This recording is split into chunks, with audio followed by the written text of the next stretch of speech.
Hello and welcome to Shredded Cels, episode 57. I am your host, Alex Schmitz, and with me here today is Andrew Gleason. Hi. Peter Frank. He got me back. And new member of the podcast, Kathy List. Hey there. Like you left Alex's basement. It's where he stayed all summer in Chicago, because that's where I was. Indeed. That sounds fun.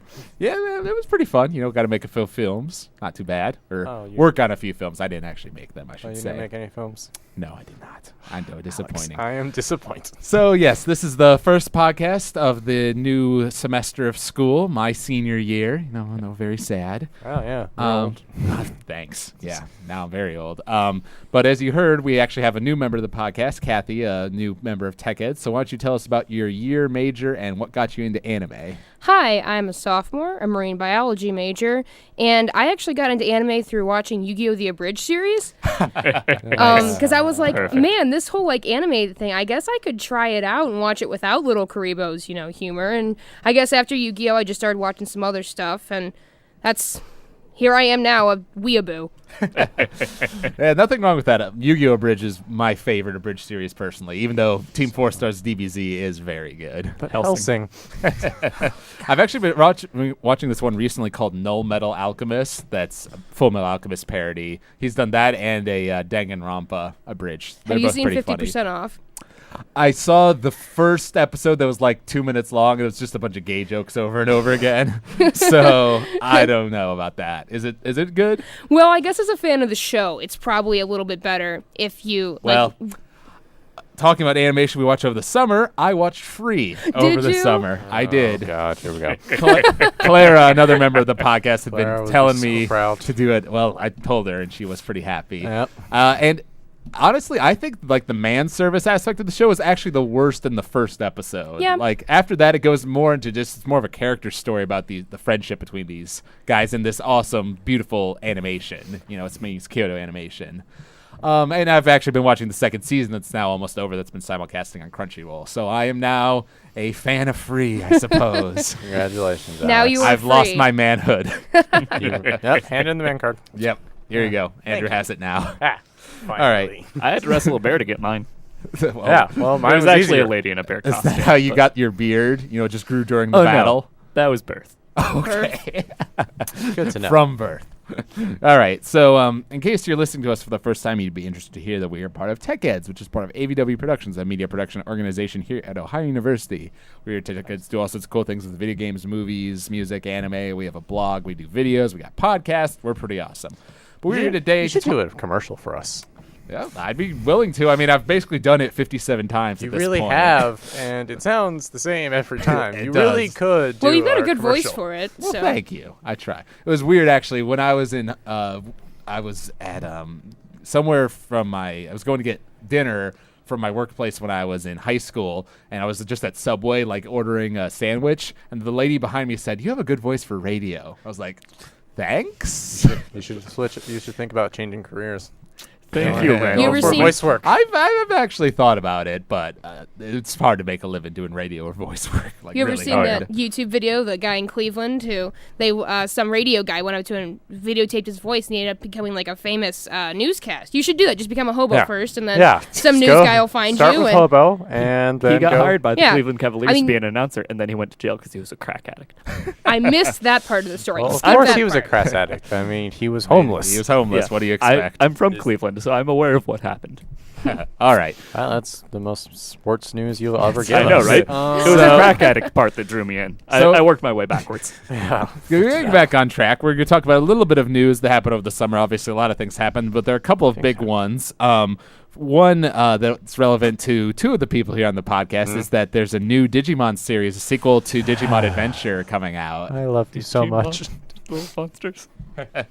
And I am cautiously optimistic. I'm worried if Toei Super is going to optimistic. put enough effort into it, but we will see. I think, isn't it coming out next year? I think it's Next spring. yeah. It depends on how they do it. If they focus on the first season cast, it should be good. If they focus on the second season cast, it will be terrible. I'm pretty sure it's the first season cast. There was a promotional image It's that a came out return to form. that had Tai and Agumon in it. So I mean, And maybe our ships will be confirmed. that's the most important thing. Oh, yeah. Obviously, Yes. Well, I don't know. There might be a level above Omnimon. That would be good. Ooh, that would be nice. Another piece of news: the Fate Stay Night is announced. It was announced over the summer that it's getting an anime, but it's actually much I want retelling the Unlimited Blade Works route of the visual novel, which is different from the one covered by the Studio Dean version of Fate Stay Night, released earlier in the 2000s. Oh, how much I want that. So that's coming out, done by UFO Table. It's coming out on Hulu and Crunchyroll starting October 4th, so pretty soon. And also they're doing a movie series apparently based off of the other route, the Heaven's Feel route from Fate Stay Night, which is apparently like the darkest route from what I know about it. So UFO Table making more things, always awesome. I'm pretty stoked about that. And then one piece of news that was pretty controversial over the summer that's relevant to anime is that Studio Ghibli has sort of temporarily closed its doors as they're sort of like restructuring after the loss of Miyazaki and Takahata has sort of meant they haven't been getting quite the box office numbers that they're expecting. What was your guys' reactions to that news when it happened? I can't say I didn't see it coming, but the news, it sounded a lot worse. Like the headlines make it sound a lot worse than like what it actually is. Originally people were reporting that it was just closing, period. Yes, and which that everyone flipped out. Like, of course. Oh my gosh, I flipped out pretty this bad. is like. See, I don't know what that would be like. I'm so It'd be like a Pixar closed. untrusting that I didn't believe it and kind of just denied it. And then when I learned that they were reopening later, I was like, there.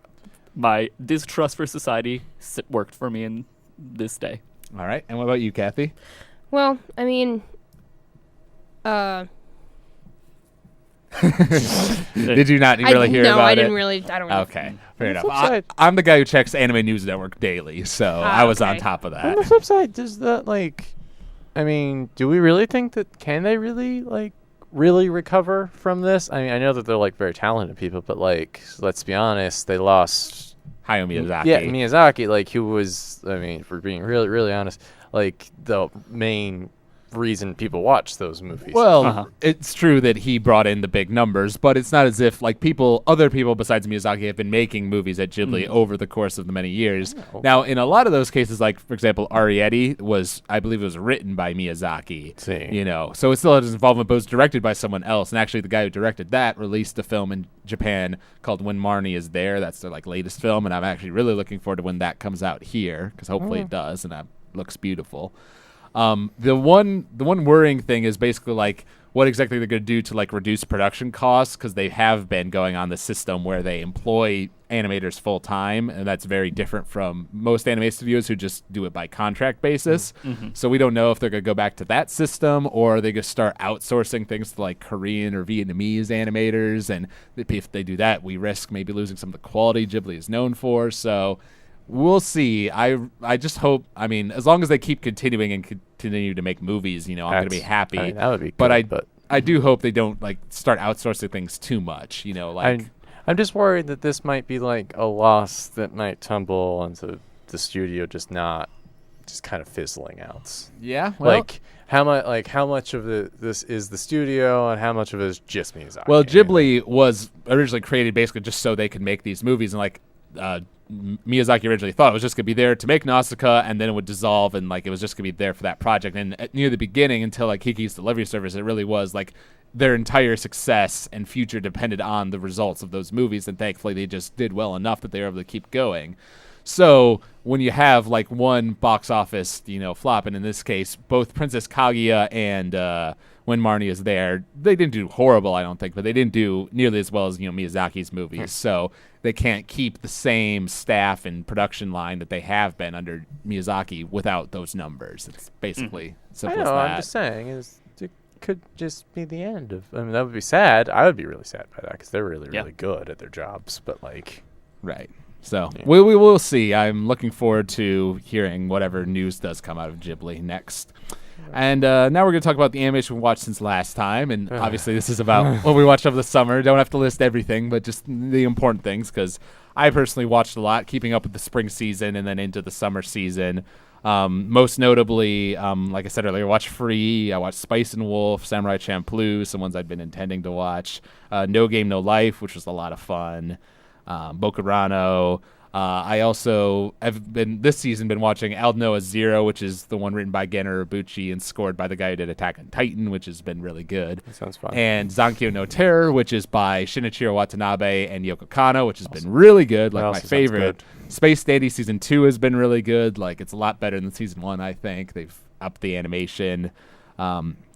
And I watched a show called Sakura So, Pet Girl Sakura So, that was really good as well. So I've just been keeping up, watching summer things, mostly been enjoying it. Some shows are pretty bad, but what are you going to do? What about you, Andrew? Okay, so I started off the summer on like this need to watch anime, and then that fizzled out when Arrow became a thing. But I did finish the Clone Wars, finally, Nice. which was Pretty awesome. so fantastic. I love that show. It's a very shame that- deeply. I know, That it, especially with the whole. I don't know how much spoilers do I want to say with that. yeah, keep it mild. I Well, mean, but like, there's like the existence of just like a character is Right. kind of a spoiler to some people. right. Well, yeah, well, the fact that, I mean, it's good that they were able to come out with Season 6, like what they had already finished, but the fact they weren't able to do all there of was, Season like, 6, an it's a arc little... that I needed to see the end of, and it's just not. All right, whatever. So Clone Wars is really, really good. I loved it, especially by the back half of that show. It was just fantastic. Then I did finally sit down and watch Fate Zero, Oh, which that's is why right. I'm so excited about the remake or Fate new- Stay Night. the new path of Fate Stay, whatever it is. Things are weird. I loved Fate Zero. It was awesome. It was It's in just- my top 10 for a reason. it's up there now. It's fantastic. Then I started to watch Sword Art Online, which started off like a really good decision and became a less good decision the more and more I watched Yeah. it. Until the point where I just stopped watching it halfway through the show once they left the first game because, A, the ending to the first game is awful, and I hate it because it just kind of ends. And then Yeah. there's a point where that show stops becoming about like the world and the plot and the other characters, and it just becomes about shipping Kirito and Asuna, and it's really just about that. I mean, the thing I've talked, and we did an SAO podcast a while know ago. you're The gonna thing I think with SAO is that it tries to be a sort of a jack of all trades. Like, it's got action, it's got adventure, it's got romance, it's got a little bit of mystery in there. It sort of tries to throw it all together, and it just sort of ends up that certain things like stand out. And I appreciate that the fact that it devotes episodes to Kirito and Asuna's relationship. And tries to develop them. It's not just But like some adventure shows where the two journey together, and you can tell they're friends, and then all of a sudden at the end, it's like, I love you, But I did not ship those two even really a little bit. It's like almost every other girl that he talked to, Yeah. I shipped with more than those two. I like Asuna. I like her as a character. I just don't like those two together. And then the whole show just became about them because then there's that whole sabbatical where those two are like living in a cottage for like multiple Yep, episodes. and they get a daughter. And I'm like, Hey. oh my god, why am I still watching this? What? Where can we go back to the plot thing where there are people dying? There's supposed to be like a video game thing going on instead of just these two sitting Yeah. in a cottage I will say, drinking tea and season not having sex. season 2, Gun Gale Online, I think definitely has been an improvement. Like, it's trying to be a better written story, and it's Thank sort of being gods. undermined by the fact that SAO seasons 1 and 2, or season 1, I guess, wasn't a very good story. No, it wasn't. But at least it's trying, and it is doing certain things better. So I That's appreciate nice. that. So that was something I watched, and then I feel like there's something else. I started to watch Psychopaths again. I'm gonna get that done. Yeah, I you've been promise. on I that for swear, forever. I will get it done. Sequel's keep coming out. restarting. Because I keep forgetting what happens, and it's so complex. Well, if you want, I own it on Blu-ray. We could I- do a marathon. It is on Netflix, but I don't know. That sounds like a lot of depressing. That sounds like a lot of depression, like all at once, and because it's not a happy show. It's not a happy show. I feel like there's something else. All right. Oh well. All right. Moving on. Peter. If you didn't catch it from the first part, I'm a huge Digimon fan, so I watched all of the individual OVAs that made up that were just individual things in Japan that made up the American movie, just to see what the actual plots were. How did the third one? How was the third one in Okay, Japanese? the third one in Japanese was better, but also terrible. All right. Like, it was better than the ending of the American version because, like, Nothing was there was, explained. for example, one part in the American version, it was like David starts crying for almost no reason, and then someone tells him to stop, and he's like, okay. And it's a little slower paced than that, but still incredibly dumb. So it's better, but still bad, basically. Yes. I also watched the sequel of the Revenge of Diaboromon, and that was again fantastically bad. I've actually seen that one. I remember that from my childhood. Mm-hmm. Then I watched seasons 1, 3, and 5. The good ones, basically, Yes. the odd number ones. Yes. Yeah, that's the rule. I then, because this is an animation podcast, I'm going to toss in How to Train Your Dragon 2. That was great. I love that movie. I watched Attack on Titan again because I got bored. And then of late, I've been watching Kill la Kill again with our roommate because it's incredibly amusing watching him squirm. I forgot to mention this. Have you guys seen the Kill la Kill OVA now? God, no. We're working up to it, especially now that we're watching with our roommate. We were going to watch it, and then our roommate's like, "Oh, I haven't seen that show," and then we ended up watching the first 3 episodes with him. So I see. Well, you have to watch it. It's really good. I believe you. All right. So good.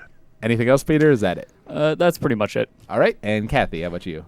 I think a lot of the anime that I watched over the summer comes from suggestions I get from social media.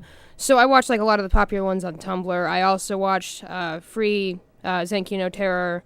Watched an anime called Love Stage. I watched a bit of Yu-Gi-Oh! Arc 5, keeping up with the children's card games.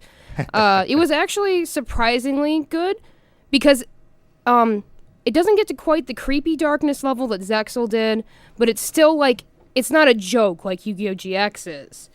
But it's children's card games if you're into that kind of There's thing. another show? Oh wait, no. Is Yeah, this that's the, Arc 5, the guy with the tomato for a head.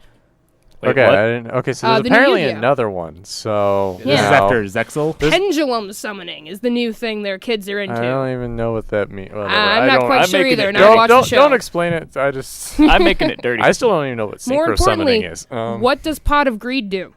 We'll Makes- never know. Does it make you draw 2 cards? That's it used to. it's a joke because every time they play the card, it's they gotta explain it. It's Of course.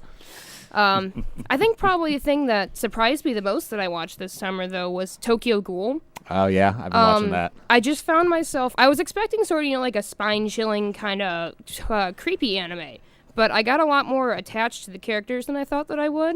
And I've been really enjoying it so far. It's pulled on my heartstrings a few times. I loved the first episode of that show is really freaking good. I was really digging it there. There's some censorship in there that's really kind of bad, where it gets real bloody and then it goes to that weird blue tone, where it's the colors are all different and it's not real anymore. And They do that a few times. I'm not sure what exactly is up with that. But I do it's portraying the conflict between the humans and the ghouls pretty well, making it sort of morally gray.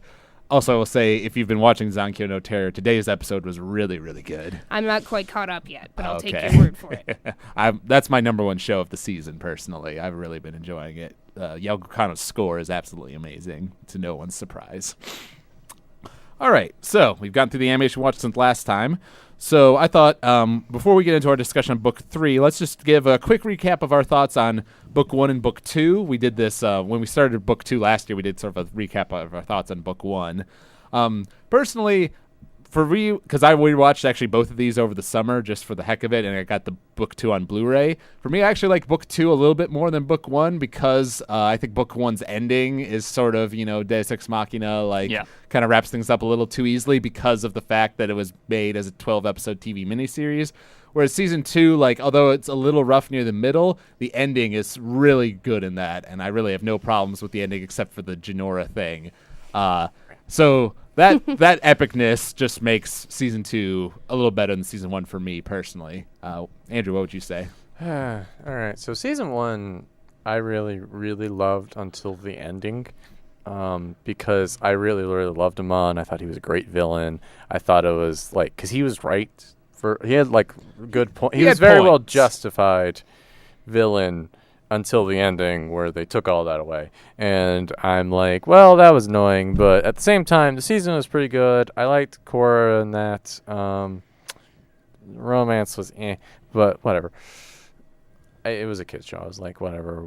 At least that romance actually kind of happened, unlike Aang and Katara, which took 3 years to get around to ever Right. even happening. So, yeah. And then book 2, I really, really liked. Now, granted, the thing with book 2 is because we watched it every week, every episode that came out. We were very annoyed at Korra during a lot of the episodes because nothing happened or because she would get angry for no reason. But when you watch it all at once, you really get through that a lot faster. Yeah, and it's really not as bad as it first seems. Yeah, It's that's just the stewing in between the Yes. weeks where you're just like, God, that was annoying and so stupid. What's she going to do stupid this week? And then she does And something then- stupid again, and you're like, ah. Exactly. And then the one episodes were just I mean, Oh, best. so good. Yeah. And then the Bolin arc where he became Nuktuk, and then the ending with that whole arc was just the best thing ever. And Varric was awesome, and season 2 was a lot better. Now, granted, Jinora coming out of nowhere was annoying, but everything else about season 2 I felt like was better, and it really upped the ante. And we'll talk about this with season 3. Yeah. I think that's and I season 3 following this was. Kind I of a agree with mistake. you. Like, because when I watch it like all in a row, and especially when you know like where characters' development is going, you know, then the earlier episodes come off a lot better, and They do. that's obviously what the creators were going for because they knew from the beginning we're taking her to this Yes. spiritual journey. You know, so she's going to be making bad decisions here, but then she's going to get better. I know it was know. just it was frustrating when we were watching it Week to but week, now it is better, and I do think season 2 does vastly improve in a lot of ways. Though I feel like Unalaq came off as kind of weakly. He's as not a as good of a villain as Amon. or even Varric. Well, Varric's more memorable, certainly. Is he more Varric's- evil? No. No, he's not more evil, but he's He definitely has a real potential to better be evil, though. villain, like for a lot of reasons. I He's guess. more I don't know. interesting as a character. It's just Varric, Unalaq's like Varric is a better character and more memorable and everything. I think Unalaq is more threatening, especially given that he, yes. killed Rava. Like He did. That was pretty evil. But yeah, book 2 was really good, and like I said, I think that's when we'll get into this when we talk about 3. Is that's part of the problem. My biggest problem with 3 is that it had to follow book 2. Interesting. All right, Peter. I, like everyone, I really enjoyed season 1 until the ending. I really didn't like the romance plotline, but you get over it, like Andrew said. I personally think that's probably my favorite season if you factor out the ending. I feel like it's the best written one. Mainly because I feel like Korra's arc in that is her learning to, level her head and calm down a bit. And then she goes through the same arc in season 2, and it's like, so you're just starting out right where you started out at season 1, except we've already done this. So everything that we've done in season 1 is functionally null. Yeah. That's one of my main problems with season 2. Well, and I will say 2 things with that. One, we do fast forward 6 months, and it's basically 6 months of Korra basically doing nothing but airbend with Tenzin, and I can understand why she's frustrated at the beginning of that. And number 2, I think part of the reason why she's like that is because of the way season 1 ended, and she was basically just handed, all of her elements and everything back by Aang That is a because real she problem. didn't earn it. And it was just handed to her. I feel like that didn't change her as much as it should have, and that's why she isn't so changed by book 2. Those are really fair arguments, but watching it, I was still just bothered. I feel like we did this in season 1, and it was supposed to be done. That said, there are really great parts of season 2. I loved a lot of the bending animation. I loved the Wan episodes. They went back to the romance stuff and made it even worse than usual with Mako. And that's just because Mako couldn't do anything useful. Well, book 2 improved on Mako, though, because He he's did. all They detective did. and everything. Debatable. Though, speaking to Korra's annoyance, the more I think of it, I always thought of season 2 as a much more, more personal for her. I know it was more epic, but it was also, because then there was the thing with her dad early on, and then Unalaq was her uncle, so it felt more directed at her. So she was frustrated and angry for a lot of reasons. And some of the reasons she was frustrated and angry were legitimate, like, her dad locking her up in that compound for all those years and not telling her Which about we it. do finally understand why. Well, we'll talk about that in book 3, and the whole Civil War thing, and how Mako basically stops her from doing what she wants to do to solve the Civil War. She has legitimate reasons for being angry. She just maybe takes it a step too far, fair arguments. It's still probably my least favorite season. Okay, and Kathy. I'll be honest. Season 1 left a bit of a bad taste in my mouth, personally, because I felt like they just continually gave me reasons to think these characters were just, in general, bad people. I mean, I really, really dislike Mako. I don't care what anyone says. Ugh, and the way they just continually shove his romance in your face will never stop grading me the wrong way. But I guess Season 2 improved it a lot for me, because it was less of the just inter-character awkward interactions. It went back to, like, the spirituality that the original series had, like the supernatural aspect. I absolutely loved the 2 episodes of Avatar 1. I mean, I wouldn't mind if there were 2 episodes of every Avatar ever, because getting to see the history of how this all came to be, like the lion turtles, that was really cool, getting to understand how this universe actually worked. Hear that, Mike and Brian? That's like 500 more episodes you need to go make right there. I believe it. I would watch them. But that's why I like Season 2 better. I thought it felt a lot more like the original and less like a young adult novel. So... Yeah. If you listen to our podcast, we did some, back when Book 1 was coming out. After Book 1, like, pretty much nobody liked Mako. And I think Season 2 and, some of the stuff they did in Book 3, like, has improved him. Book 3, yes. I'll give him that. Book 3, definitely. But how about that Book 2, though, By where making he him just stop talking. shamelessly makes out with both girls? He just... Well, but it was after he dumped Korra, so... I He guess. did that in Season 1, and also, that's part of our problem, is because nobody can feel for his problems. Like, You we have talked the about- richest girl in the country and the most powerful girl in the country both nipping at your heels. Yeah, it's just, I can't feel for your Not problems. to mention, you have no noticeable personality whatsoever. Who knows what they see in you? Who knows? All right. So we're going to dive into our Book 3 discussion now that we're 26 minutes into the podcast. Oh. No, let's stall for 30. Surprisingly, Shush. surprisingly fast for us. That's pretty good for us. So I was thinking we're going to divide it into arcs. So we'll start by talking about the first 4 episodes, which is basically from the stuff in Republic City through the initial conflict with the Earth Queen. One of the things that overall, I'll start by saying this. Book 3, I think, is the best season of Korra thus far, overall. But one thing that did frustrate me about it is that in the first episode, we introduced this whole idea of the spirits being there and the vines growing everything, and that this is a problem. This Korra's got to deal with it. And she ends up getting kicked out of the city by the president because she can't solve it. Stupid reason. Yeah, no, that was a Well, better yeah. Yeah, that was plot convenience. Because the president is a dick. Until he doesn't have to be. But then the spirits, really aren't brought up again. Yeah. And I remember... even referenced. They're there to be cute. You're Yeah. right. It's just randomly they'll scroll over and be like, "Oh, hey, look, a spirit," and then That'll be nothing. the end of that. Right. Like, Yeah. I there was nothing. I never felt like the consequence of the choices she made, like merging the 2 worlds. Like, no, there was nothing like. I thought there was gonna be maybe a war between those 2, or something crazy like that, and then it's just whatever. Well, because to be fair, Whatever. when we were imagining at the end of season 2, what Book 3 would be like, we thought, it's gonna be conflict between the spirits. But then it turned out there was an unintended consequence that none of us could have really guessed, that airbending was created, and that did cause this new, but it arc still for the show. didn't but that was oh, hey, look, they're airbenders now. But they could have come up with another That's reason to almost give exclusively a good thing. A good consequence. They're airbenders now. That's almost exclusively good for the world. Or With the Jedi. exception of a couple, Yes. crazy nut jobs. That's almost exclusively good. Whereas, actually looking at the consequences of introducing ethereal beings of unknowable power to the world, that would be really interesting, and instead they just sort of use them as more cute animals in a world that already had an abundance of cute animals in the background. Right. Well, and to be fair, I remember Korra talks to Tenzin in that first episode, they're both meditating together, and she's saying, was it a mistake for me to open the portals? And they're talking about this, was it the right decision? Wasn't it? So it's not like they completely ignore it. It's something they address, but it's mostly in that first episode. It doesn't really get brought up much afterwards. Whatever. It's it's there. Oh, well. We're going to go move on and develop our new villains. Yeah, which, the new villains were awesome. I I'm love not Zahir. denying the new villains, but I wanted to be a spirit villain or some such.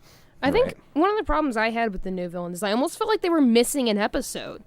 More on their backstory, I guess. Because, they hinted Would've at been it a nice. couple times. They talked about, I think, 13 years in the past. They, did whatever they did the first time. But I just kept expecting some big flashback, you know? I personally feel like they were setting up this Red Lotus conflict to be carried into the 4th season, and that was like something they're going to resolve there. Well, before I watched the finale, I was sort of thinking, like, it seems like, Zahir's been doing pretty good. He had this ultimatum going on. So I thought, like, that basically Zahir was going to continue on being the villain in season 4. That didn't end up happening. It's funny, though, because we've said that literally every year. Like, oh, is Amon going to get away, and is this going to keep going thing? Is Unalaq going to become the Dark Avatar, and we're going to have a new cycle to deal with for the next 2 seasons? For one, we knew that wasn't going to happen with Amon because we knew it was only 12 episodes. And two, I actually didn't want that to happen. I wanted him to be defeated. But we were like, what if the next one's darkness and then the 4th one's light? We had these long... We did this. We talked about it, but I'm I'm glad they didn't do that personally.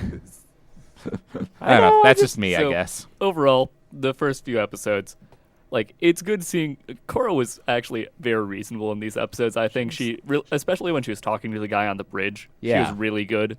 I liked her a lot in these episodes, and she seems smart, like, oh, wait, I can spirit bend. Let's try doing that to get rid of the vines. And it looked like it worked for all of 5 seconds, and then the show is just like, nope, you can't have a thing. Yeah. You will have no happiness in anything. No happiness. I do agree with you, though. I think overall, Book 3 really wasn't as much about... I mean, Korra got some serious development near the end, but most of it was just showing her how she had basically grown. And, I agree with you. That scene on the bridge, I thought, really did speak to her increase in wisdom, over the previous seasons, which was nice. And I did like in episode 2 how they were traveling across the Earth Kingdom. One of my favorite comedic moments was Tenzin going door to door, like telling them, you get to shave your head. Why would have you a bison as your best friend? He wasn't very good at this like recruiting people. And the amazing thing is, if he had said those things to other people behind the doors, it would have worked. Like, if you had mentioned anything other than the tattoos to the small child and mother, it would have worked. Yeah, but small child would have been all about the air bison. Yeah. Who isn't all about the air bison? They're adorable. But I do like the fact that they go into, like, I might have spontaneously gotten air powers, but that doesn't mean I'm ready to uproot my life and go be a monk for the rest of my life. Yeah, I'm glad Jedi. I would agree. Responsibilities. Jedi, that comes at the end. It's the end that they become. They have always been Jedi. They were always Jedi. They're just admitting Think about it now. The Jedi come to take you when you're a kid because you're displaying these powers because they don't want people with these powers running around. They're even more Jedi now with what they declared at the end of the season. Yes, they become more Jedi, but they were always Jedi. Yeah. Well, and there was a funny moment there when Bolin was trying to get Mako to come with him because at first he was being really awkward with everyone, and he was going on about like, oh, what if we see our grandma, and Ba Sing Se, and she'd be like, oh, Mako, blah blah blah blah blah, and then she dies. God damn. Overall, Bolin was hilarious this season. Bolin. I loved him. He's the best. I mean, I had some problems, but he was a really great character. And I'm a little confused with why they keep giving him so many love interests, but I guess I do like his comedic moments. because he hasn't had one to stick so far. I guess. I still ship him in Asami. I actually shipped him and the Water Princess. Me still. too. I really That's liked so that crazy. one. I don't That know. one was a great show. Well, this season it's been Asami and Korra, like 100% of yeah. the time. That's my true. OTP. That's true. Oh, That's yeah. Yeah, I have a Tumblr page, and I saw that like all over there the whole season long. Just all of it. And honestly, like it's not really in the show. It's not really portrayed romantically. It's just a they're really just nice girlfriends. friendship. But I like that. Like in the first episode, how they were driving the car and they talked about like how I kind of kissed Mako while you were gone, and she's like, "Oh, I kissed Mako." I kissed well, Mako. you were This is kind what of happens when dating rational him. people talk about things. Yeah, it was nice to see her like them bond over the course of the season for sure, and have Asami actually do some competent things Yeah. for once. I was glad they put her more in the spotlight. And like the very last episode, skipping ahead, like them together, still friends, and Korra dealing with the shit that happened. Yeah, there's gonna be a whole talk about the finale because that's really important and awesome. Okay, I'll stop then. Yeah, don't worry about it. I do one thing I've found online. You know the one sort of neat character who was like really whiny and like Korra was trying to convince him to go. He's like, I don't care if the world dies. Or like I thought they were gonna do more with that. Me where too, I like thought they Korra were- questioned whether she actually did have to do all this Avatar stuff. oh no, I thought that was just funny, but She's kind of come to accept it by now. Yeah. Just like, his visual design was based on like one of the animation directors at either at Mir or with Korra. I don't know which, but I thought that was pretty funny. And that was also where we were introduced to Kai, who honestly I'm not the biggest fan of his character. I would agree with that. He's kind of just generic child. He starts off as Aladdin, Yeah, stealing. I mean, I'm biased because I really love like thief stories and burglars and stuff like that. I will freely admit he is one of the most deadpan, straight, I am a thief child characters I have seen.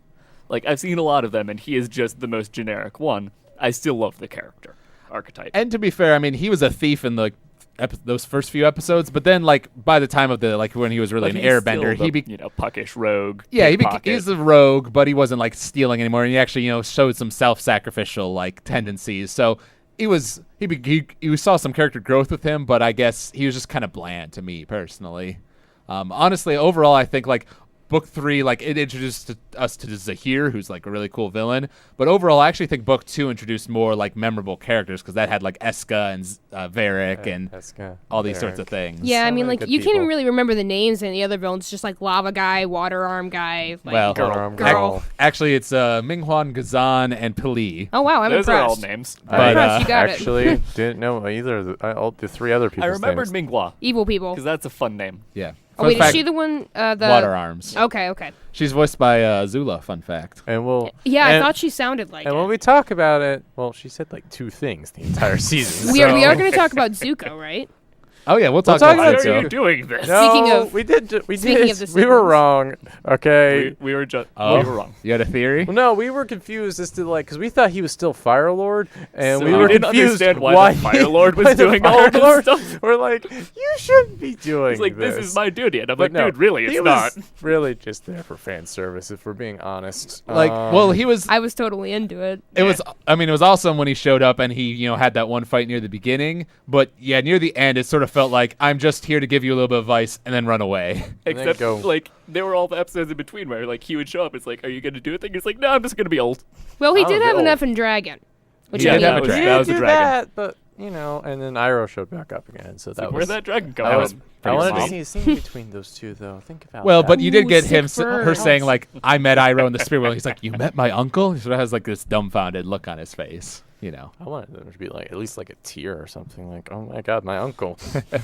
Yeah, and that's one thing we didn't talk about in the first 2 episodes. We see Zahir break out, and then he breaks out Gazan and Minghua, Yeah. and I loved that. Yeah, the who were prison cheating. breakouts were. I will say this: like overall, book 3, I do think is the best book overall, and one of the big reasons for that I think is animation-wise and fight scene-wise, this is Yes. far and away the best Yes, Yeah. they've that, ever that done. part's definitely true. And the prison breakouts, because were basically our action for those first few episodes. Because one thing I will say about book 3 that does kind of bother me is that the villains were really cool and they are threatening, but they don't actually threaten the main cast until pretty late in the series. Like early Yeah. on, they are too Yeah. far away to do anything. We're just seeing them break out. They're also cheating. So much cheating. Yeah, I mean- well, they got special powers. I Well, mean, no, Lava like, bending lava really bending seems like is an cheating. Avatar thing. Yeah, that was. because like that's 2 elements. You're getting 2 elements out of that. And I you think can't the do argument that. they're trying to make is he is an earthbender who is capable of putting so much immense pressure on it with his Yeah. whatever chi that it melts. But it seems more like that's a thing that you Still only get by being an avatar and having both fire Also, and I was always convinced that like the arm motions were necessary to do all of this.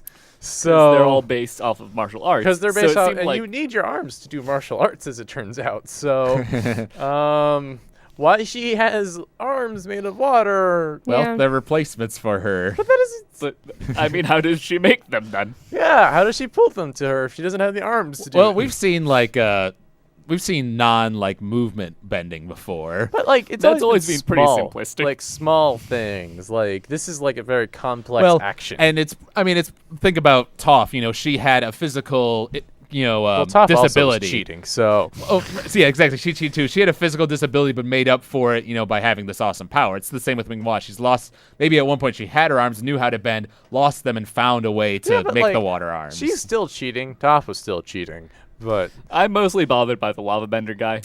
Yeah. I see it as, we saw him do that first time where he like moved the rocks really fast and sort of superheated them. So it's not perfect, but I can kind of buy that. And I also honestly think, skipping ahead a little bit, Bolin ends up lava bending. Oh, that really bugged me. I personally, It was I cool, loved it. but also like Oh Okay, my- this is just happening. This is Well, the if most I- convenient plot If device I've ever seen. I was okay with it because if we're accepting that lava bending is a thing and is not cheating, then sure, whatever. Bolin can have something. Yeah, because they had said earlier, like, he kept on trying to metal bend, and I thought, oh, he's going to metal bend by the end. And they were talking about how, sometimes, like, you need that, like, moment of, inspiration, to be able to just get it. And facing death, he goes to do it and actually finds out he can lava bend instead of metal bend, which is cooler, in my opinion. It is better. And I also think it might have something to do with the fact that he was born to a earth person and a fire person. Like, not that he gets both those abilities, but maybe those genetics somehow allow for the possibility to exist. putting more That's an thought- interesting theory. We're putting more thought into this than we probably should. Probably. Well, But getting I mean, into Did it I genetic recall of correctly? being us.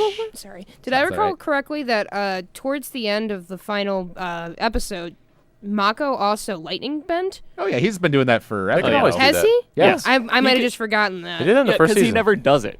Okay. Like, that's okay. the thing. Yeah, why he didn't open with that? I guess it was just because Azula. Once again, I actually saw a good. Well, everyone. I mean, lots of people can. Yeah, I saw a good explanation for that because if you think about it, like Minghua is always like moving around, being really fast with her water attacks Can't and he just stuff. fire lots of them though. Well, but then when he did that to her at the end, if you recall correctly, she had made like the octopus arms and was actually like in a puddle of water. No, I know, And he but- didn't actually hit her; he hit the puddle of water, the I- stationary I know, target. but like, wasn't there when they were fighting in that like hotel in the desert? Wasn't there like a pool that like people were jumping in and out Or of? any of the There was a numbers of fountain for times when she sure. was holding directly onto him.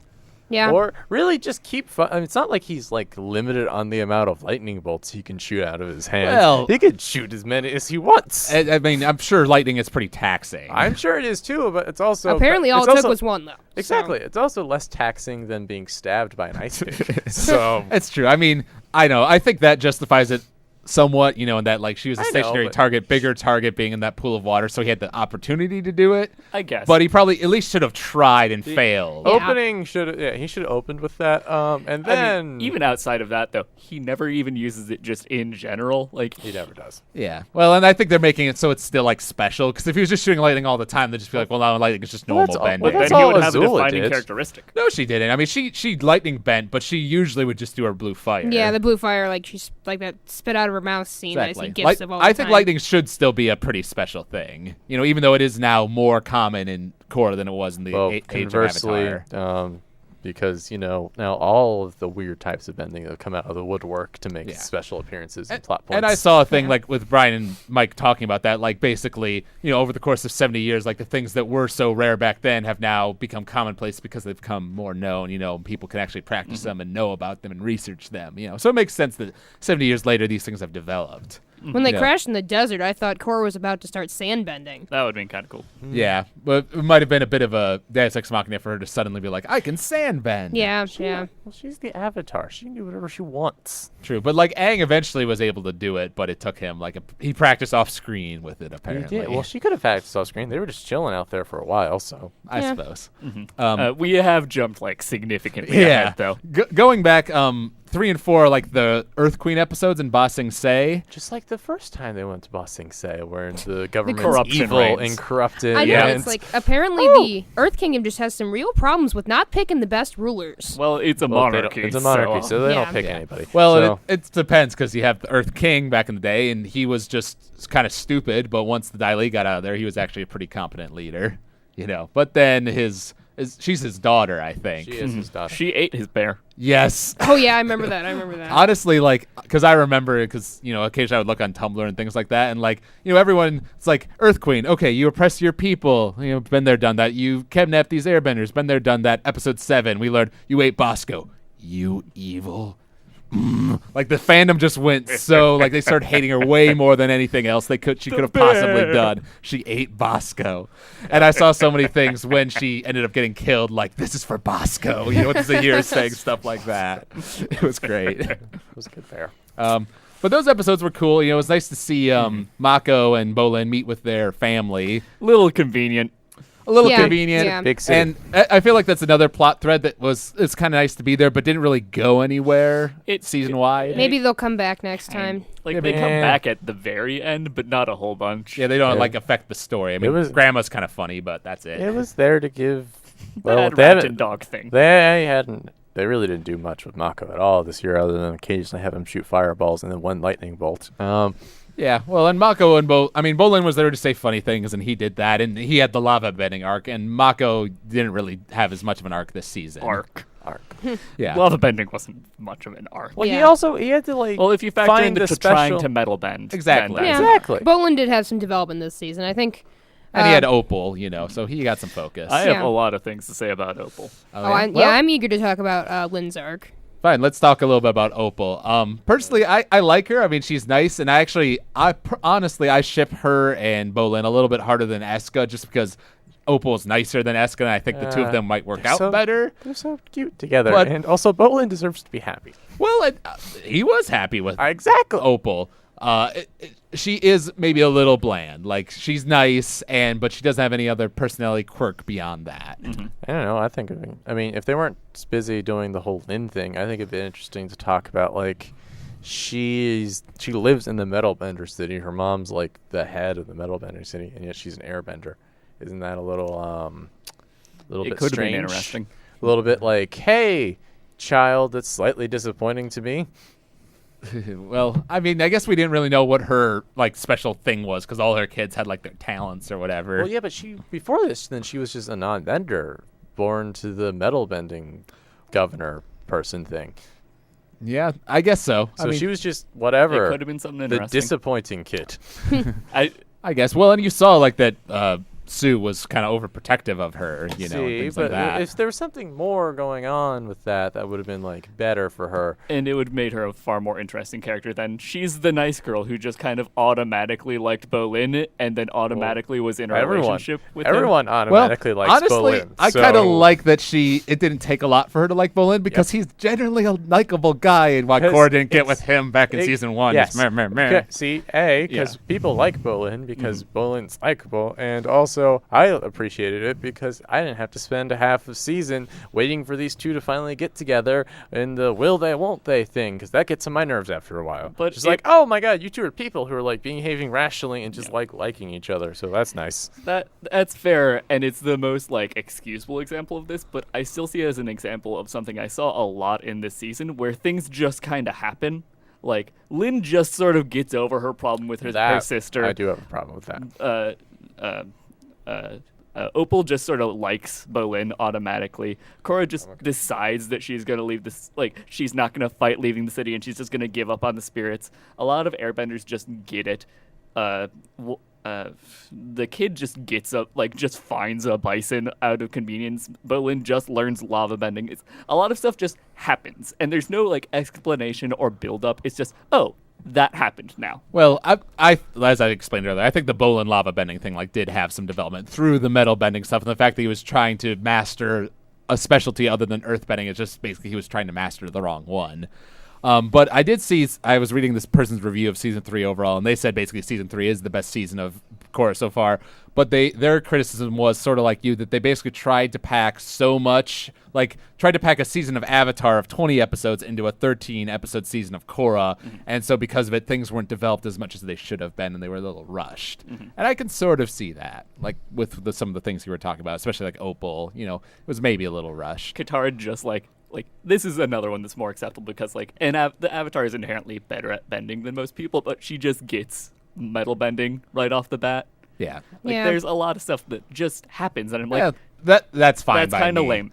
Korra is the Avatar. I mean, we saw Aang Master was able to do water bending just as good as Katara could after she had trained for 6 months to do that one little water movement thing in the original show. So that's established. Well, she had, I guess she doesn't anymore, but at some point she had the entire 500, more than 500 years, thousands of years worth of mastery shoved in her brain in some capacity. But that's only when she's in the Avatar state. Yeah, but at the same time, it's implied that it bleeds through a little bit. It's that's why they pick it up so much faster, because they've done this before a lot. Yeah, but she's the first metal bending Avatar, so in that case, there is no past. I can't imagine it's not super fundamentally different than earthbending, or just learning especially since so many people have picked it up now. When it was just something that Toph could do, and it was I am the best earthbender, therefore I can do this. I would have been more bothered, but it's now pretty much any earthbender has a chance at it. Well, Bolin was saying like 1 in 100. And I don't know if that's an actual I statistic. don't think Then that's a like the very good. metalbenders were like, yeah, no, that's bullshit. I'm like, I don't think Yeah. it's an actual statistic because there seems to be an awful lot of them running around. So I suppose, but I mean, we've seen a lot of them because of the police in Republic City, and we're at Zaofu. that's But a when lot you of think people. about the number of Earthbenders across the entire Earth Kingdom, like there's probably a lot more Earthbenders than Metalbenders. I mean, there are, but like, think about it. Like, there's so many of the metal benders, and they just keep coming, no That matter they how have many a that commune. no matter how many, like they have a commune. No matter how many that the bad guys just seemingly kill, it's just they keep coming. There's always more of them. There's that like Mercury bender Yeah. at the very end. That was cool. Yeah, well, that's metal bending. Rewinding a little bit, one of my favorite moments, honestly, from the season was when Eska, Desna, Tonrock, and Zuko were in that elevator, and he was talking about, oh, yeah, this is Combustion Woman. You know, I fought someone who could make things that blow up with his mind before. I used him to try to kill the Avatar. Didn't work. Oh, don't worry about it, Eska says. You know, I tried to kill Korra. Didn't work. And Tonrock's just sort of like watching this with a frown on his face. It's like the villain's It stuck. You're happens. like, you know, it happens. And that the fight that led to, with all of them fighting against Zahir's group and then breaking Combustion Lady out of the prison, was one of the cooler action scenes from the early part of the show for sure. Speaking of Combustion Lady and Zahir, I sort of felt like that relationship going back to like Rush relationships. I don't know. I sort of felt like it didn't need to be there. I don't know. Actually, I think it's important. I actually. I think it needed to be there, but it More it needed to be wasn't done with it. Yeah, I guess like, I'd feel better if it was like. Yeah. I'd feel better if it like had been developed more. I guess. I agree. The reason it needed to be there in my mind was like he needed to let go of his earthly things to learn how to float like a balloon. So he needed to give up his love of her. But they like decided, okay, this is the episode where he needs to do that. So this is the episode where we're gonna really talk about how they have feels for each other. That's why it flag. bothered me. Kind of lame. Yeah, Yeah. it's like. I liked it kind of being understated because I don't think it was like. Because Yeah. they were Being both very professional about it. Yeah. They weren't like, "Oh my God, I love you so much. Be safe out there, sweetie. I will." No, it was they were both professional. They were like, "I do love you, but we still have to go do this thing, and one of us could get hurt." Yeah, I mean, but it's just, it- we know what we're doing. Here's the way I look at it. If they really wanted to make us care for them, it needed more development, but that would have taken time away from other elements of the Yeah. show that were more important. Yeah. So and honestly, like in the last episode when he said like, you know, well, once this is over, you know, we won't have to worry anymore. Like no more prisons, no more running away, just like freedom or whatever. And he like touched her face. Like I got a little feelsy, you know, like there wasn't much there, but there was something. And how she talked about apparently being the servant of some warlord. I was kind of curious about what that might mean. But and then in that episode 4 too, we saw them break the Airbenders out of the Earth Queen's prison, and she kind of said something interesting there. What I thought, you know, kind of setting up a nice conflict where she's basically making herself an enemy of the Earth Kingdom by doing this, you know. So Yeah. kind of upping the stakes there a little bit, which I think the early part of the season needed, because before then we are just kind of being like, goofy, let's go find Airbenders, you know. Yeah. Gave us some nice conflict there. I also very much liked this level of conflict that they kind of like shrugged off because Boomy said it, but it's like, you know, she is the queen and has every right to conscript her citizens to be in an army. Like that is perfectly within the rights of a normal government It to is. like do a draft. Right. Well, Yeah. to conscript them is one thing. To kidnap them and like keep them in a prison is a little. It's A little a bit more slight difference extreme. when you're in a monarchy. It's I mean, really not Yeah. that different. I mean, these are people that can like, in theory, with enough training, fly. So there's not a whole lot of places you can keep them that isn't underground. Yeah. I did like when Boomy said that, and and of course it got shrugged off because Boomy's, lol, he said something and he's not supposed to be taken seriously. But I kind of wish that they did look at that. Like I wanted one of the Airbenders to be like, no, I actually really love my country and I want to protect the Earth Queen because I love the Earth Queen. Yeah, that would have ended up taking that whole Earth Queen thing go on too long, and we really just needed that to be like kind Yeah. of over with. Yeah. Although one thing I do want to talk about is Boomy. Like airbending, very good.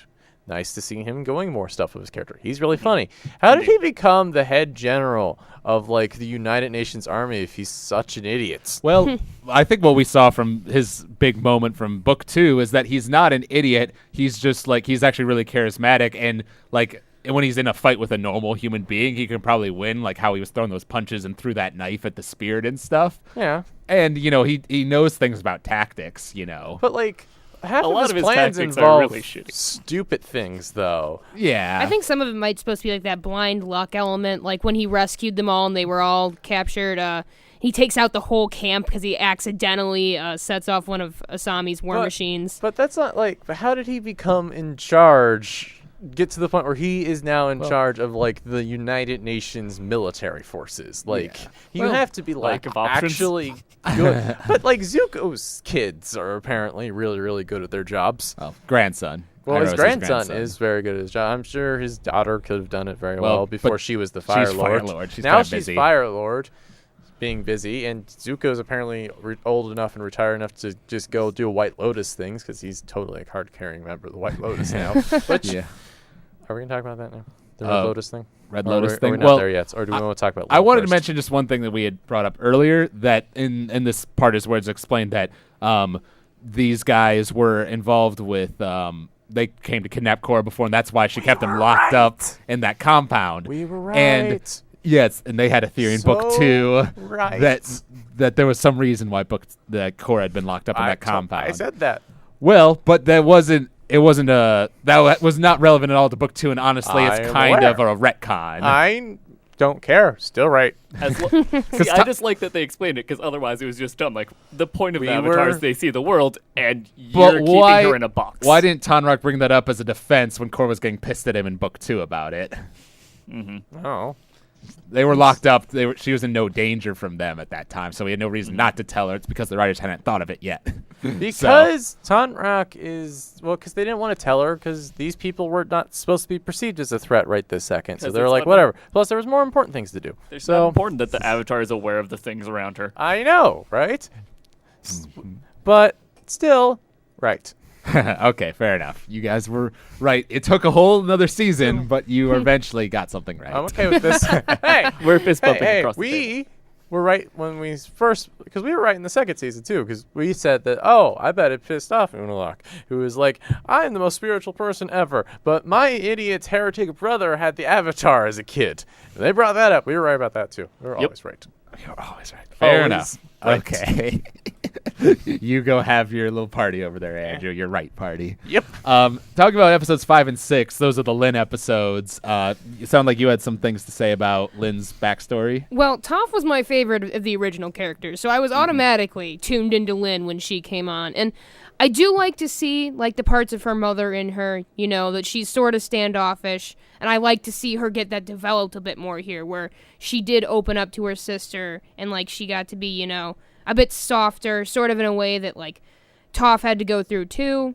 So I think it was nice that she did get developed. Maybe I would agree with, I think you said earlier, that it was kind of rushed. But it was, I did enjoy the episodes. I liked the metal bending city. It was a cool atmosphere. All the characters were likable too. Yeah, design-wise, I think Zhao Fu was really cool, for sure. And I don't know, I do like those episodes because Lin was one of my favorite characters from season 1, and then season 2 she didn't really get to do much, so I'm glad that she got the spotlight again in season 3. And honestly, like, I was sort of like, why is she so angry at Lin? You know, she was being really aggressive, like, in episode 5. But then we got to episode 6 and saw the backstory. I was kind of, like, agreeing with her because it's like, yeah, your sister was kind of doing this illegal thing, and you were going to arrest her like your job is supposed to do, and then your mother releases her. I kind of understand why she's pissed. What really got, like, I was sort of on the fence until she pointed out that Toph quit her job in the police force because she was ashamed. I'm like, oh, so she gave up the thing she loved because she was so ashamed of what happened there and she felt so corrupt. And, like, that's what made me think, okay, you're pretty justified here. Like, you do need to have a talk with your family, like a person, but you're not unjustified. Well, she wasn't unjustified at the time, but, like, her sister is very clearly a different person by now. Like, even just coming and looking at the city now. Yeah. Like, I understand that if she didn't ever want to go, but now that she's there and looking at the city and seeing her being a very well-adjusted, responsible adult that has 5 kids and is in charge of a city, I think that indicates that she's a different person. Like, yeah, she was, you know, a bitch back then, but, like, now she's better. Like, I felt like Lin was being very unreasonable when she came to the city because I'm like, you're just holding on to the grudge just to hold on to the grudge now, not for like any reason. And then she didn't. Right. And which all that happened off screen. yeah. Well, I think some of the justification for that is basically like after that sleeping and stuff, like the therapy that she had gone through actually basically worked. And well, I mean, I suppose that depends on how much you believe in what's that called again? Acupuncture. Acupuncture. It sounds more legit in this world because like cheat points are an actual thing. Cheat points are kind of actual. Well, anyway, They are definitely an actual thing. So I thought people just got acupuncture like in real life though, just for muscle relaxation stuff. it is though. that. But no, the problem here is not that it's it's not that it does work, but it's that it just kind of, like you said, and this is the biggest point, is that it just happens. There's none of them actually working out their problems. There's no scene of her talking about it. It's just they fight. She passes out. She wakes up and she walks out of the day. She smiles and like, oh well, never mind. I guess everything is over and that arc's done. I kind of disagree with that because she wakes up and is like more cheerful, but then she goes and talks to Sue and like has a serious conversation. See that conversation? No, you do. You Not do. really. Yes, you do. They're outside, like where they had their crazy battle the other day, and she's talking about like I'm sorry about Mom. You're right. I've been But she's too just like standoffish. suddenly I'm right. You're right. I'm wrong. Like we're like that just. I don't know. It just kind of happened. Like she's just like, yeah, you're right. I was wrong. Like Lynn so far has been super stubborn the entire show, and now this is the point where she's like, no, I'm not gonna be stubborn anymore. I'm just gonna make up with my sister because of reasons. Shut up. And she didn't say like it wasn't like Suyin was completely in the right either.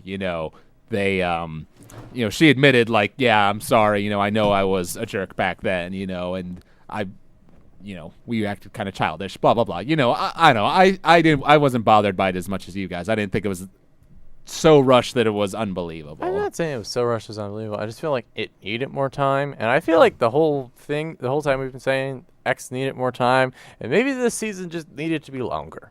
Yeah. Like maybe it just needed another like 3 episodes to like hash everything out. Yeah, well, one thing, I mean, when you look structurally at, like, the previous seasons, Book 3, I think, is the most like Avatar The Last Airbender in that it's more like we're traveling to different places and, we have some more, like, fillery episodes, like, solely focused on character building, whereas Book 2 and Book 1, were both very, like, plot focused. Very much about the plot.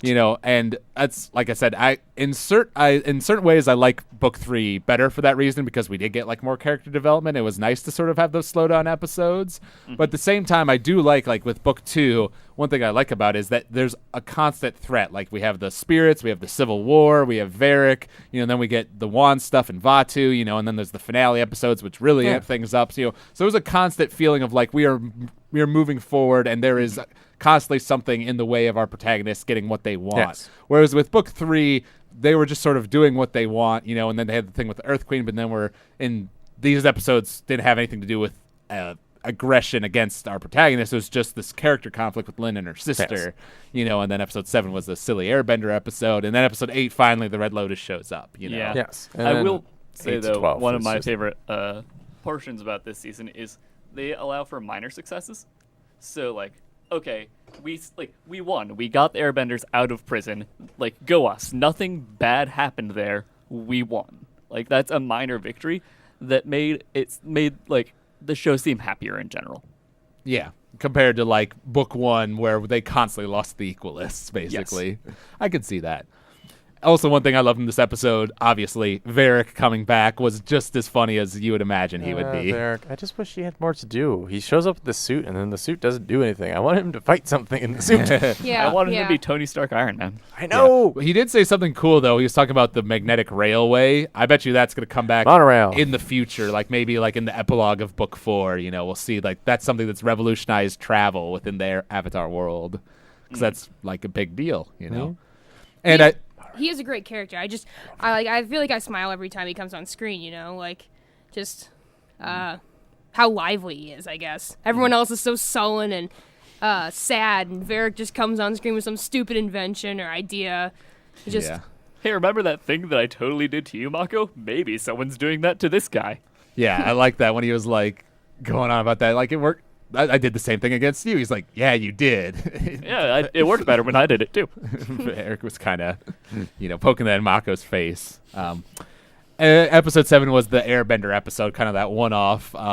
That showed another moment I liked about Korra, where Tenzin called Korra on the phone and was like, or the radio, I should say, and was like asking for advice, and Korra like gave this actually sort of smart advice about like, let Boomy, think that he's getting his way, by getting his advice, and like I do appreciate that. she was talking about like, I'm the Avatar, negotiating is what I do, or working with people is what I do. I do like because it shows that Korra has come so far that she's able to give Tenzin advice finally. Like she's the one giving advice instead of everyone giving her advice on what to do with her life. Yeah. Like she's able to like sort out her mind enough, and she gives Tenzin advice, which she takes completely in the wrong direction. Yeah, Like, no, she if was he right. had did what she said, it would have worked. Instead, he sort of twisted that because he didn't want to actually give control to Boomy. Right. So he just said, how do I act more like you? So it's like you're the one in control.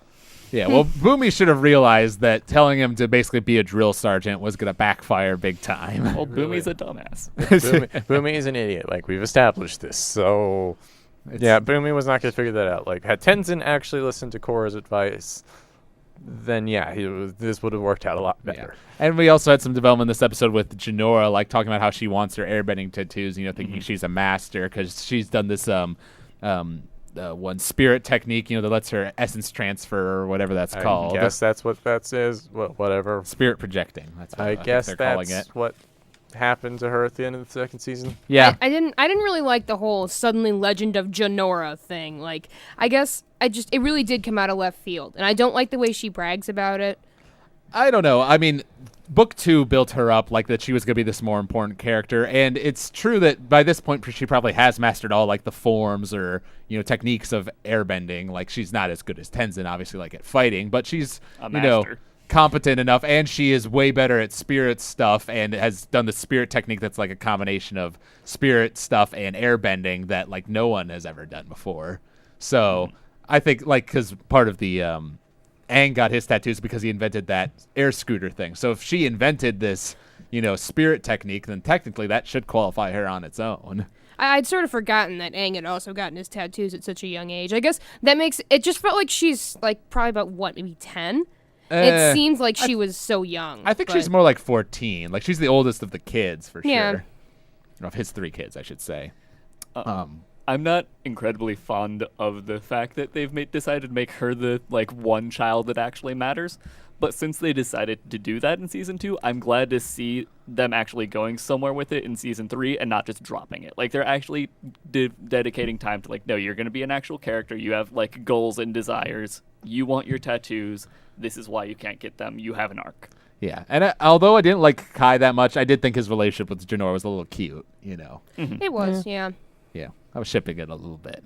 Well, because it's we're conveniently the same age. I did. It's like as soon as Kai comes on screen, it's like, oh, hello, Janora's new love interest. Yeah, a little Exactly. bit. And you had the nice whole thing with I like how they showed that they're a wild bison, that's a thing, and they rescued the baby bison, and Yeah, that was cute. Kai really went ham on the main hunter guy and just yeah. hit him into that jeep over and over That again guy's with dead. airbending. Yeah. I'm like, his back has got to be broken. Like He's dead. Although, I do love the interpretation of learning to fly in this universe, because for the baby bison, it's just suddenly gravity stops working. And it's oh my god. Oh my god. And they were cute as well. Oh, yes, adorable. Of course. And then we get to episode 8, which had probably one of the coolest action scenes in the whole show, if you ask me, where they came in and stole Korra and had that big fight in the courtyard in Zaofu. And that's where Bolin had to shoot the rocket Combustion Lady's head, to win the day. And just the animation there, the fight scene, that was great. I would have been waiting and waiting for the Red Lotus to finally actually basically do something, fulfill what they'd been trying to do this whole time. And I honestly was a little worried. I was honestly scared that they were going to get Korra and run away with her. I didn't know what was going to happen. Yeah. So that was pretty cool. And then we get into this whole who did it thing.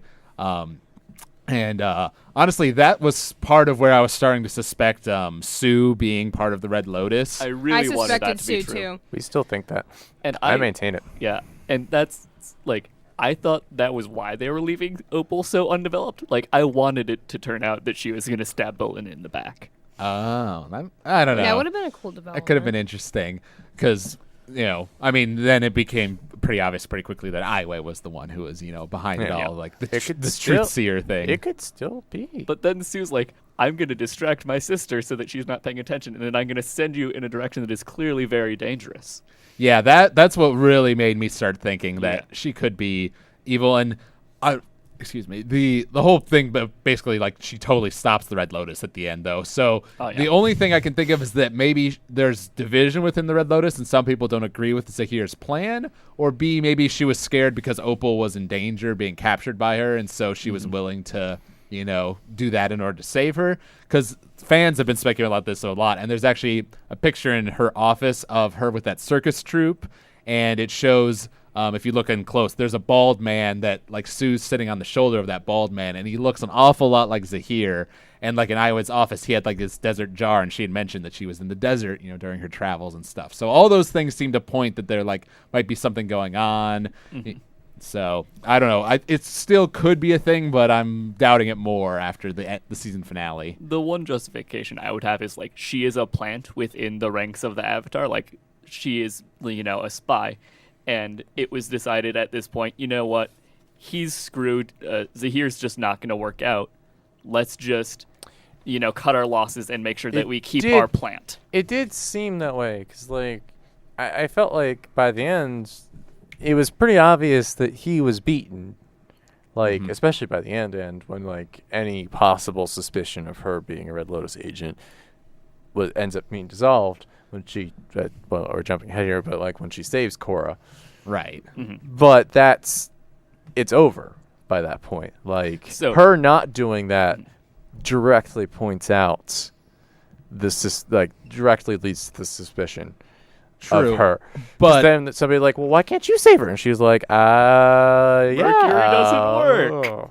But it does. Yeah, well, and like I said, like, we know there are the Red Lotus people out there, so it certainly could be that she's with a different division that, like, wants to do something else that disagreed with Zahir's, like, anarchy whole thing. Because anarchy totally works. Anarchy. Of course Sounds it like does. a great idea. Which was my main problem with Zahir as a villain. Like, yes, I get where he's coming from, but I love he their seems design and their fight scenes, but he Yeah. seemed like too smart to be the whole, well, let's have anarchy now. because Like, everything will just sort itself out if like, everyone's in and chaos. it came off too much as what Amon wanted, which was just he wanted equality, but his goal was much more obtainable, like much more pronounced. I kind of disagree. Realistic. Reasonable. I disagree, though, because with Amon, like, he didn't want anarchy. He wanted Benders to be in control and establish his own government. He was the opposite. I know he didn't want anarchy, but, like, it's still, it's like that radical political, like the radical terrorist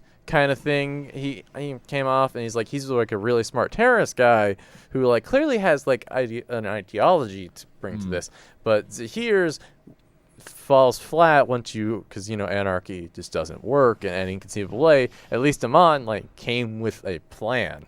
Yeah, I will say I forgot to mention this, but when Zahir fought Kaya a couple episodes ago, that was an awesome fight. Yes. Just wanted to mention that. Yes. But I don't know. That episode 9 is the stakeout episode, and that's where Korra meets Zahir in the spirit world. They have their whole talk, and I'd really been like, because once again, before episode 9, we really had no idea, like, who these people were or why they were doing what they were doing, which I think maybe it took a little too long for us to get to that point. But I was glad that we finally got there, and I like that Zahir was, like, kind of reasonable. Like, you're a smart woman, Korra, and surely you must be frustrated with rulers, a stupid president, a tyrannical earth queen, Like, So these let's people just are kill them making, these people are making things worse for their people, And so when he talks about stuff like that, or, like, I forget what point he was talking about, but he was talking about, it's going to be a place where, your only allegiance is to the people you love, no borders, just a man and his friends sort of thing, And when he talks like that, like, it's still anarchy and it's still not really going to work, but I can see why people would be swayed to his way of thinking, especially the underprivileged and those who are being oppressed in Ba Sing Se and stuff like that. Mm-hmm. Like, I understand why people follow him. Obviously, in the end, it's probably not the smartest way of governing people, chaos, whatever. I would have sort of Darwinist, the strong must survive kind of thing. Yeah, but, like, I actually would have bought it a bit more if he was going from a more Darwinist approach, or, like, egalitarian, where it's like, the ones who are strong enough and like have the merit should be in control, not the one girl who just happened to be the Earth King's daughter. Like, I feel like that would be a more interesting viewpoint for him to come from. Like, I am an airbender. I'm also clearly a very intelligent individual, but I will never have as much power as that girl who just, tumbled into the right diapers. Yeah. Yeah. Well, and another thing I liked about him is how, like, he was reasonable and he genuinely believed in his cause and wasn't like an evil dude just to the core. Like, when he wanted to broadcast that thing to the whole Earth Kingdom or to the Ba Sing Se, and Minghua came in there and hit the guy, and she was like, he was like, no, stop it. This is the sort of guy like that we're trying to protect, that we're trying to help. How he let Mako and Bolin go from the prison, to tell Korra the message. Like, he doesn't just kill one of them out of spite, and send the other one as a message. He genuinely is coming from a good place. He's a smart guy. He has these airbending philosophies that he really attaches himself to. Guru Lahima quotes him about a dozen times over the course of the season. He totally writes fan fiction.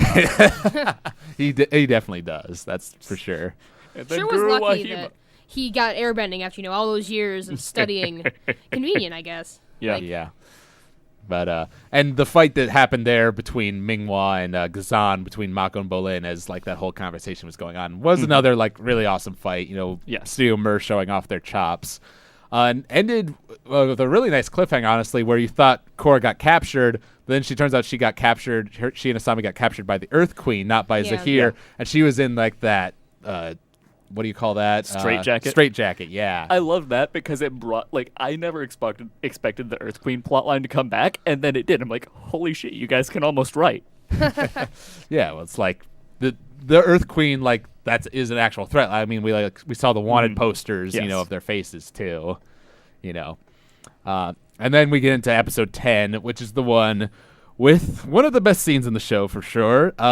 Zahir kills the Earth Queen by taking the breath out of her lungs. Very satisfying. So good. Everyone said that Earthbenders should be able to do that, and that's why Earthbending is so OP. Air. And Air. then Airbenders, I apologize. Earthbenders should be able to take the air out of people's lungs. Indeed. Well, God, if you because they don't have enough things. If you just squish them enough, Fill them with rocks. There you go. you put your lime down, and then you drop a mountain on top. Right. And I liked how Zahir was being kind of, once again, being smart, like negotiating with her. Like, here are some of the Avatar's friends. I don't want money. I'll take the Avatar off your hands because other countries are going to get mad when they realize you've captured the Avatar. They're going to demand her release. So I'll take care of her and no one will ever have to know. It's like, he's a smart guy. I like that about Zahir. Yeah. And honestly, what really got to me was when they showed that close up on the Earth Queen's face of her eyes, going red as the breath was coming out of her. I was like, wow, this is a kid's show, isn't it? See, I was actually concerned that they were just going to be like, oh, he just choked her long enough for her to lose consciousness and then stopped. But nope, she's dead. The only part of that makes me a little disappointed is because he's going this whole thing without air, there's no life, there's only. And I thought he was going to say death, and so he said darkness. I feel like that's like a Nick censoring thing, like they can't say death. Maybe. Yeah, like the 4Kids version. Something like that. But that just showed, overall, Book 3 was, I think, definitely the darkest season of Korra, with some of the deaths we saw in the ending and the finale, for sure. I'm trying to think of what else happened in that episode of relevance. Oh, that's where we had the whole thing with the sand, and we had Asami breaking out of the ship because Cabbage Corp's design just sucks, basically. I was glad to get to see her just do anything, I just like to see her be important to the show because, Sokka, the resident non-bender, was oftentimes, in that role. But yeah. Till he learned how to sword fight, and then he was actually pretty cool, It did seem like sometimes she was awfully good, awfully powerful for a non-bender person. I don't think normal people should be able to do backflips over motorcycles. But she talked about how she had martial arts training her whole life. I don't think that lets you do backflips over motorcycles. Hold on, Pete. Before, we were right. But now, since we've seen the raid, we can no longer criticize people because apparently martial arts gives people magic. I want to see the raid. I've heard that's a really good action movie. Both of them. Oh, really? We can lend them to you. Or All watch right. them with you. All right, well, we'll They're talk about that after the perfect. podcast because I do want to watch them. But I did like how there was a little detail there at the end of that, the captain of their ship, was like, yeah, you're not such a bad person, Avatar. And he had a hook for a hand that he had just been hiding in his coat the whole time. That was a nice little the gag. Yeah. And I think one of them was like, "Sir, I think that's a dragon over there." He's like, "Let's go drink." We've had enough for one day. It was great. And that's Yeah. where Zuko came back, which is kind of nice. Tonrock was there, Lin, all of them found them. All these incredibly important people sitting in some shitty bar. Pretty much. And so then, and also I think just a big part of that was like, it took Zahir and his group from just being a group of like really powerful benders, but just a group of powerful benders, to like, okay, so they can kill rulers and throw entire nations into chaos. Like that made them much more threatening in my mind, and much more of a thing they had to deal with. It was nice seeing in episode 10, the Bossing Say basically goes into chaos, as the lower class starts rising up after Zahir kills the Earth Queen, broadcast that message. And it was pretty funny seeing Bolin and Mako like trying to drive that one airship. He's like, people these days have no respect for property. Now let's fly this airship or steal this airship. That's what it was. So that was great, and they rescued the family. Brought that plot line back a bit. Bad dog and rat thing. Stop eating Mako's scarf. Yeah. And it was pretty funny when they came back, met up with Korra in the desert town, and the grandma was like, "Oh, Mako, why aren't you with either of these two lovely ladies?" And then they all just sort of got this face, which is great. And Bolin's reaction to seeing Zuko was like every fan's reaction. Like, Yeah. So that was pretty funny. I do respect that they didn't do the same thing with Toph, because they're like, oh, Toph is still alive and she's wandering out around searching for enlightenment, and I was expecting that to be like a wink wink, she's showing up later in the season. It's fine that she didn't show up now. I really hope she shows up in book 4 though, because I want to see her, and they gave the hint that she is alive. It would have just seemed very fan servicey if both her and Zuko just showed up in the same season. Like, why are we both here? Because shut up. I guess they're spreading them out. Like, they had a lot more of Katara early on. Yeah. So. I will say the whole, like, her searching for enlightenment thing seems like a very un-Toph-like thing to do, like how we know her from the old That's show. That's what she's saying. Yeah, I wouldn't be surprised. I don't want to live in this boring city. At the same time, though, I could see her, because she was very impressed by Iroh with her one conversation with him when she left the group for a little while. So I could see her trying to do his kind of thing, except more rough and tumble, Toph-like. But that's where we learn about like this ultimatum, how Zahir is going to, take out the Air Nation if Korra doesn't, give in to his demands. So once again, like Zahir being smart, and that led to, honestly, probably my favorite moment of the whole season. Zahir rounds up all the airbenders. He's saying what he's going to do to Korra, and Tenzin's like, "You can't do this. You don't have a choice." "Yes, I do." And he blasts him away. I lost it when he did that. And Tenzin, like, fighting Zahir, looking like he's about to beat him, until he gets mobbed by all 4 of them, and saying, as long as I'm alive, I'm never going to give up, or whatever he said there. And when they were beating the crap out of him, and people thought he was dead. Yeah, I was hoping he was dead. Really? I saw. Do you not like Tenzin? No. I just love it when things get that dark and make like big changes and choices. Like, we can't go back from this. This character died. Like, that's a significant decision, and it shows the realism. I personally, because I saw a lot of people like wondering if he was dead online, thinking he was dead, and personally that never struck me as him being dead, because it just sort of like panned away and we heard him getting beat up. But I feel like if they were really going to kill him off, like they wouldn't have panned away for that. Yeah, they would have probably showed that, because he is a major character. No, I was never like, no. I hoped. You were like, no, you're not going to die. Yeah. They're going to beat him up. It's going to be awful. He's not going to die because Tenzin's. He's still too necessary. Yeah. I mean, it would have to be towards almost the end if they ever did kill him. I mean, because he's just so necessary to Korra. Exactly. So that episode was, just awesome. Fights with, Kaya fighting Minghua, and Boomy fighting Kazan was cool. I felt so bad for Boomy. Me too, because he's like been an Boomy's airbender for like 3 weeks. Airbender novice, and he's like, I'm fighting a man who shoots lava. Yeah. Yeah. This is literally the He's worst. cheating, and I can't do this. Pretty much. And that's where we saw Kai, like, kind of be, the hero and sacrifice himself to, to the combustion lady. And then he gets a bison. Yeah. For reasons. Because shut up. Now, Well, and he had made friends with them earlier, so it's somewhat, plausible, but a little convenient. Well, the show's not too. I mean, the show's not dark enough time. To once fall again, off the cliff and die. Exactly. So. I knew he Yeah, wasn't. I knew he wasn't dead. Like, there's no way he just fell off that cliff and Especially died. since they just introduced him this season. Yeah. You can't kill child characters in a kid's show. Yeah. Well, Only also kill true. adults You- and have them I mean, commit technically suicide. you can think about it. Jet was a kid. He was just Oh, as yeah. old as the Oh, I rest of them, and forgot, he yeah. died. Yeah, he did die. But they Yeah. really Super hid that. died. Oh, it wasn't super well hidden if you knew how to think about it for more than 5 seconds. Well, yeah, but I mean, they don't show him getting hit at all, and they sort of go on without us. And then Toph was like, he's lying, because she can detect that he was lying about him being okay or whatever. So yeah, and then we're into the finale now, and I really respected Korra's decision to be like, because earlier she had talked with Zuko, and Iroh, or talked to Iroh, and then to talk to Zuko, about what would Aang do, and he talked about how, Aang cared about the Air Nation more than anything. That was his biggest concern, and he might have done anything that it took to protect them. Yet he was also the Avatar, and he's supposed to care for all nations. So sort of left it up to debate about what exactly he would do. But she kind of was like, "I'll do this for the sake of the Air Nation. You guys deal with rescuing me after we take care of that." So I actually agreed with her decision there, and I thought that showed a lot of courage and how much she had grown as a character. What did you guys think of that? Definitely, it definitely shows her growing up as a character. Well, the reason she does have grown up as a character, because beforehand she would have done it because she just wanted to punch them. Because they she deserve thought to be she punched. could win. She didn't. But Before it would never come up the concept what if I lose? yeah. But now she was concerned, she was conscious, she had to think about it.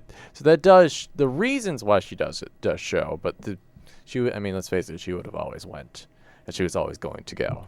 Yeah, and and then it was kind of cool how they had the whole back and forth thing going on with the radios, and they sort of tricked Mako and Bo Lin's group by having all the fake airbenders with Minghua's water in the background, which.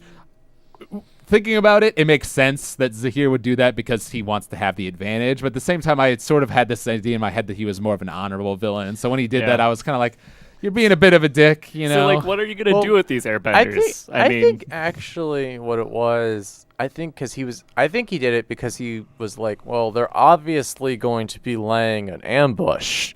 Because, no duh. So when they do, I want to keep my advantage. Yeah. Because it's the basic strategy. You're right. It's the smart thing to do, but it almost would have created a bit more conflict, I feel like, if they had turned them over to him and then Nope, they would have been fine. They would have been like, cool, now we won.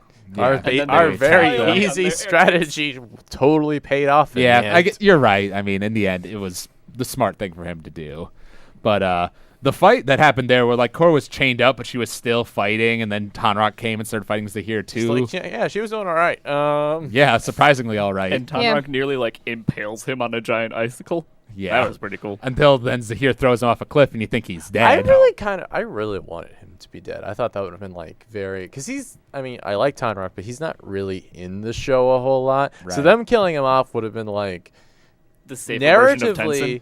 Would have been very well done, because then it would have been a great character moment for Korra, but at the same time, it wouldn't have affected the plot in such a way that there was a void missing. Yeah, in the show. I got worried there for a second because I thought, they didn't kill Tenzin. Maybe they could kill a different father figure for her, her actual father. Always killing the father figure. I always. Basically, when I see a character die kind of unceremoniously like that, I always sort of it's probably not true, because I feel like if they're really going to kill a character, they want to make him go out in an epic way, especially someone like Tonraq, who's a pretty strong bender, and her father. Yeah, Zahir would have had him down on his knees right in front of her and just blasted his brains out, and she would have gone no in a really melodramatic way. And and I think it was still an important plot point, even though he survived, because when she fights in the 13th episode, she thinks her dad is dead. And that's part of the reason why she's so pissed off, and that was cool.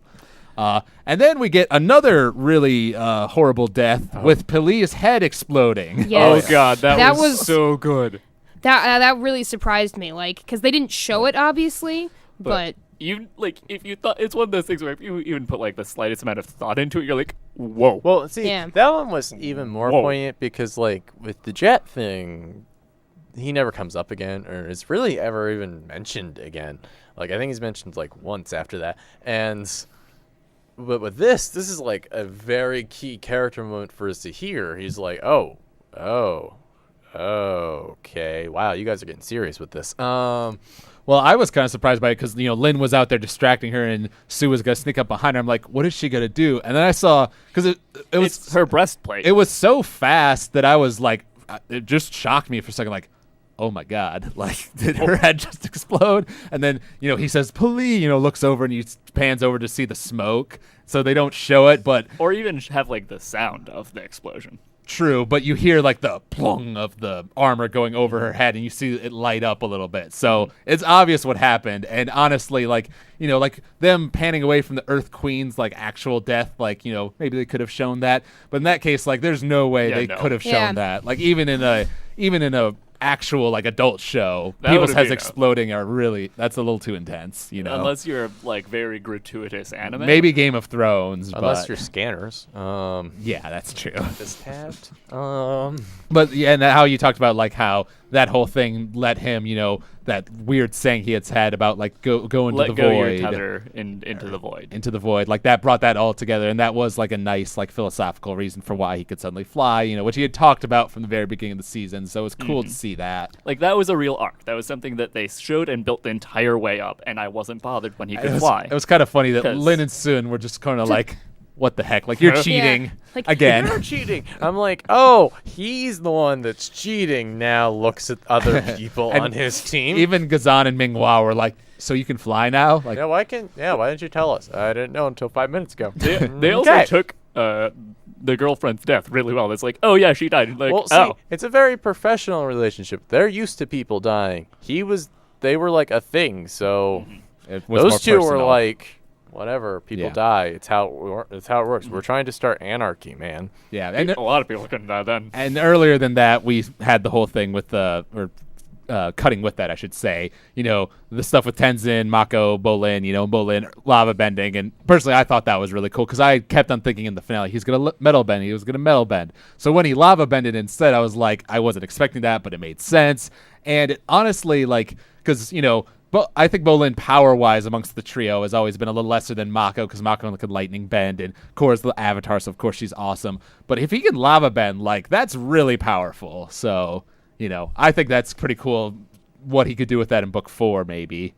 And then that episode ends with us seeing Korra chained up like that, and Zahir talking about, like, yeah, we're going to kill you, in the Avatar state. So the Avatar never comes back again, and, we're going to create a true freedom, sort of thing. And how they showed that with, like, him bending the mercury, because they didn't say it, but that's really what it was, into her skin, and, like, how she was screaming and twisting back and forth. And, like, I remember there was one super close-up shot of, like, her face, like, very anime-esque, like, framing, like, really creepy music, like, that was intense, more so than I thought the show, could be for being, Nick's show and all that. Well, by this point, Nick decided that it was going to be on the internet. So, but they didn't know that at the time. When they were making those episodes, they were ready for TV. They had to get approved for that. I know. I'm just saying. Like Nick's like, whatever. Yeah, and that's we also saw kind of a cool moment where our previous villains, Amon, Unalaq, and Vatu, kind of showed up, and while she's being in her delusion, mercury-induced hallucination. Yeah, I did really like the delusions scene. Just seeing her like still having all these like self-conscious thoughts that she still hasn't yet got over, even though she's still pretending to be so much stronger in this season. Right. Like they still haunt her. And it kind of showed like what I think is really sort of like the overall arc of the Korra storyline between all 3 seasons is like this whole reiteration of the Avatar isn't needed anymore. We don't need you. You aren't important. We're going to kill you, blah, blah, blah. Like that's been sort of what's been going on with all 3 seasons, and they were saying that to her face. It definitely has been that overall because when Aang was there, they needed him. Like, right. They were desperate to have him win this war for them. Right. Whereas now it's more of a time of peace. It's more of a time of peace, and B, it's a time of like technological advancement. Right. It's time of the world moving forward. Yeah, people are starting to get tired of monarchies. The equalist movement. We hate benders. The Zahir movement, even to some lesser extent, what Unalaq wanted. Right. Bringing spirits back. And the conflicts between the North and the South. Them disagreeing and things like that. He wanted, things to be pushed forward. Everyone wants everything to be pushed forward, and she's just kind of a relic of the way things used to be. Exactly. And it was pretty cool when she did go Avatar State, and they tried to kill her. She just basically goes Hulk on him and like pulls those chains out of the wall and just smashes them with it. It was just nice because we had only seen Avatar State in that first episode when she did that spirit bending thing on the vine. So to see this where she just goes full ham, basically, it was pretty awesome. It was pretty cool, but I'm still sort of waiting in Legend of Korra for that one jaw-dropping Avatar State. Like, one of the things that stood out for me most in the original series was the time when Aang did it in the Water Tribe. Yeah. Like, when he turned that giant water monster. Like, I feel like they haven't really had a moment with that much weight yet. Well, I would say we sort of got that because, like, he became giant water monster. Korra became blue giant Korra in there was season 2. that. I guess had a Pacific Rim fight. Yeah, that part. Exactly. So I guess that sort of felt a little different because I guess it was more like her spirit, like I don't know. But yeah, I guess you're right. Yeah. Yeah, and she was Avatar State fighting Avatar State Unalaq. You know, Yeah. they're both doing some pretty intense bending. They were. So, I mean, that fight, the Korra Unalaq fight, and then the fight against her and Zahir, you know, I think those are both close to matching the Aang Ozai fight. They although I don't know if they have superseded it. I don't know. The Aang Ozai fight is pretty awesome. Yeah. I mean, That said, this most recent finale fight is just an episode of Dragon Ball Z. It kind of really was. is. There was one shot in particular where it was just like basically this really like dynamic moving shot of them like flying around, shooting fire at each other in the air and stuff. It was awesome. See, it was awesome. It was good. But like when they beat Zahir by like all the air, like the air monks, like all the airbenders, they all run out and they make the tornado. They throw And a it was- hurricane at him. It was like, but it was like right next to them. I'm like, I had felt like you guys had been flying, like you guys were like miles away by this point, right? Like, because they were chasing each other through these canyons and they were throwing things at each other. And Well, I'm but like, I think they moved the tornado like to but where like, they were. It's Just still sort of a group shuffle. It still looks like they were nearby, but I had felt like, because those two had been fighting for a while by that point, that they had like fought for miles. Right. You know, you might be right. I don't know. I hadn't really thought about the geography of the fight, I guess, as much as that. Saying, if you're having a DBZ fight, you gotta like, run with it, man. You gotta like Because throw them DBZ fights are logical. You have to throw people across planets, and it's what makes it worth it. At one point, she did like chuck a part of the mountain at Zahir. was so Exactly. You You know. gotta do stuff like that. So that was awesome. And then, having Bolin fight Gazan, lava bending versus lava bending was awesome. And seeing, Mako do the lightning against Minghua was awesome. Convenient, but awesome. And I did see a thing from one of the directors of that episode. It's like an extra feature. They basically confirmed that Gazan and Minghua are dead. Like, he collapsed that cave on them and they are dead. It's left a little vague, but that's apparently the thing. They're not coming back. I don't know. See, that's funny. Because we were talking about that. I'm like, oh, I've seen important characters die much more permanent deaths and come back from that than what they did. Yeah. I mean, maybe they could, but the fact that they said that made me believe it's in the script. Like, they're dead. So Korra, starts going out of the Avatar state because, there's mercury inside her kind of poisoning her this whole time. And they do the tornado thing. It was kind of nice to see, Jinora lead that, her having another cool moment. And seeing, because Korra had this chain on her arm the whole fight. I was wondering why that was. And then she finally used it to, smash him down. Was cool. Mm-hmm. But then, Korra's like, yeah, I'm kind of dying right now. And Sue comes in and I'm too busy dying right this second. metal bends the mercury out of her.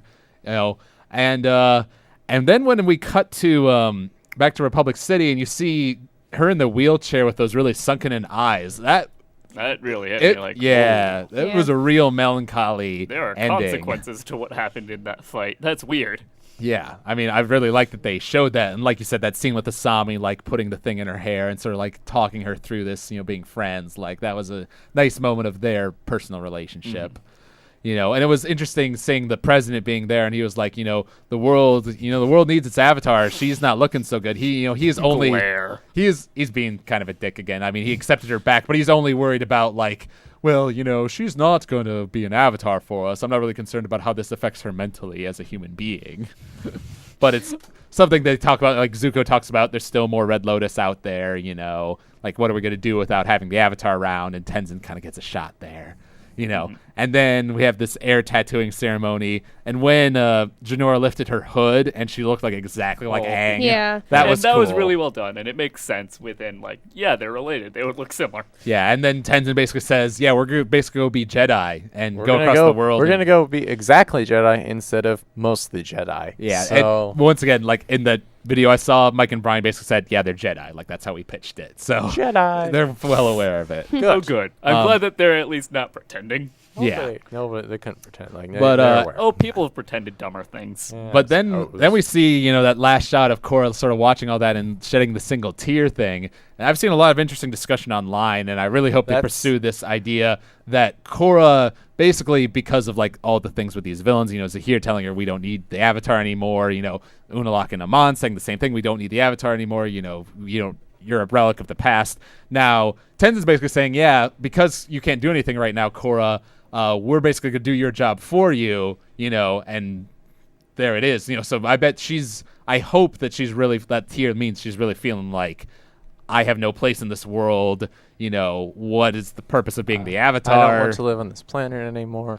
Go be Dr. Manhattan. I actually was quoting Farnsworth from Futurama, but Dr. Manhattan also works. Both fit the scenario well. Yeah. Only time that Farnsworth and Dr. Manhattan will be compared, but okay. Yeah, I don't know. What do you guys make of that last tear shot?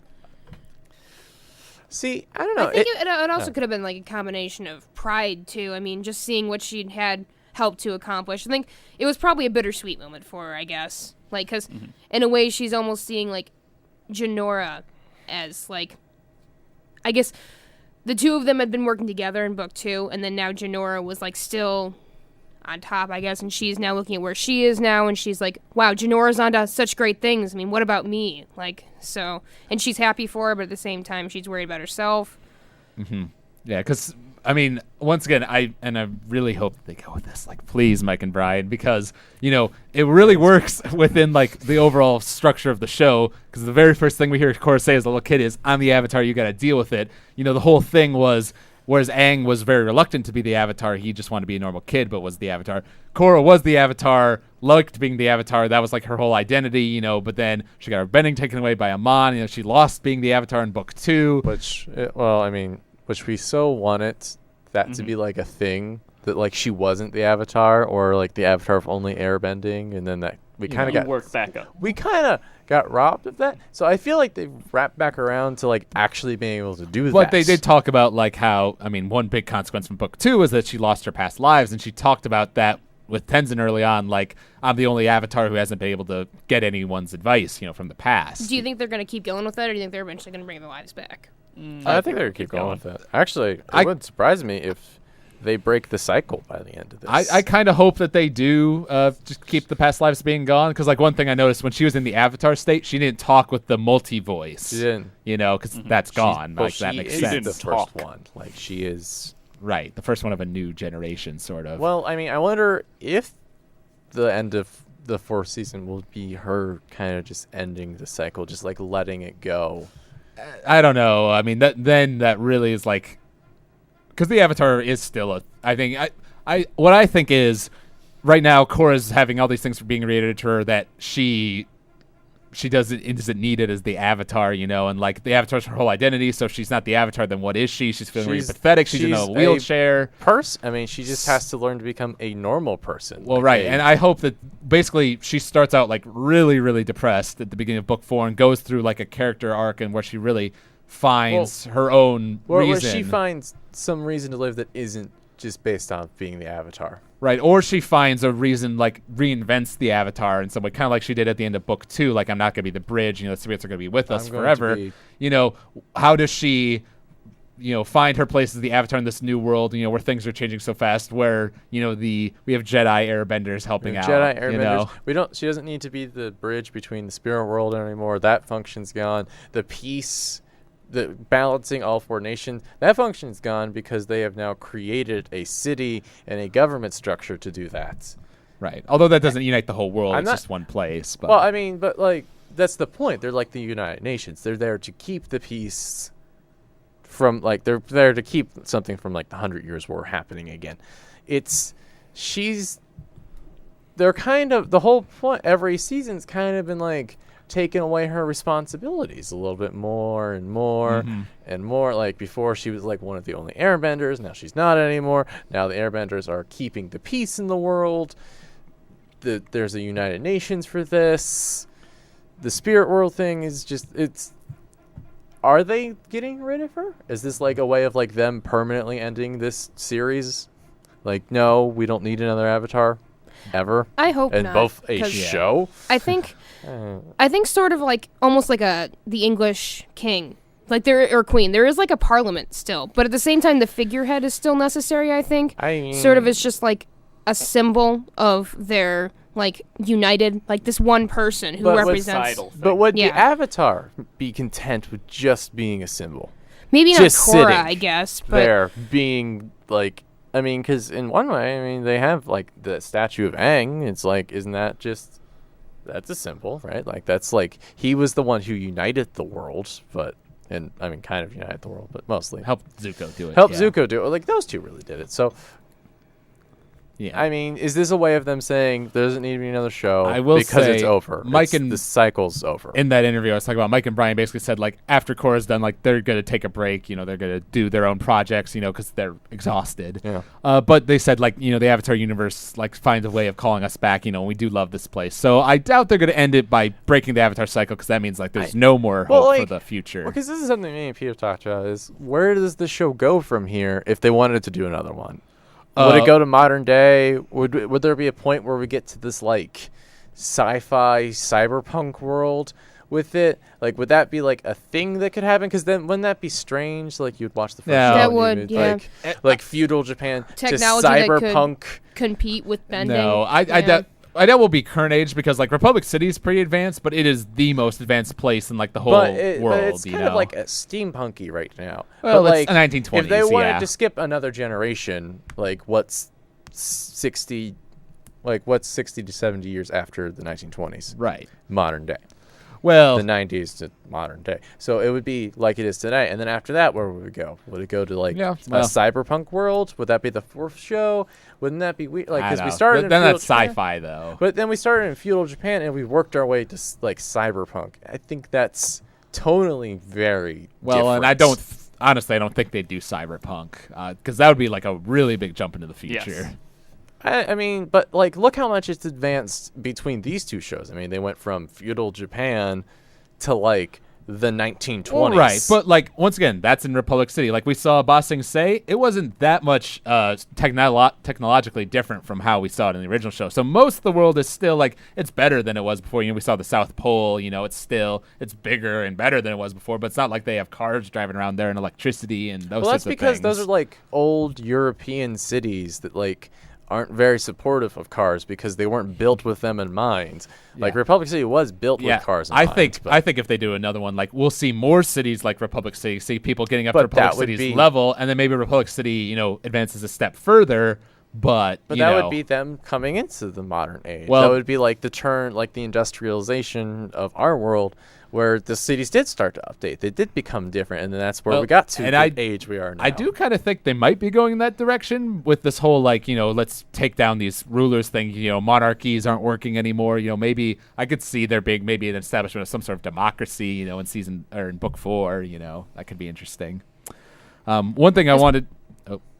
Well, especially if there is a new series, we're due for a Earth Avatar next, if I recall, right? Yes.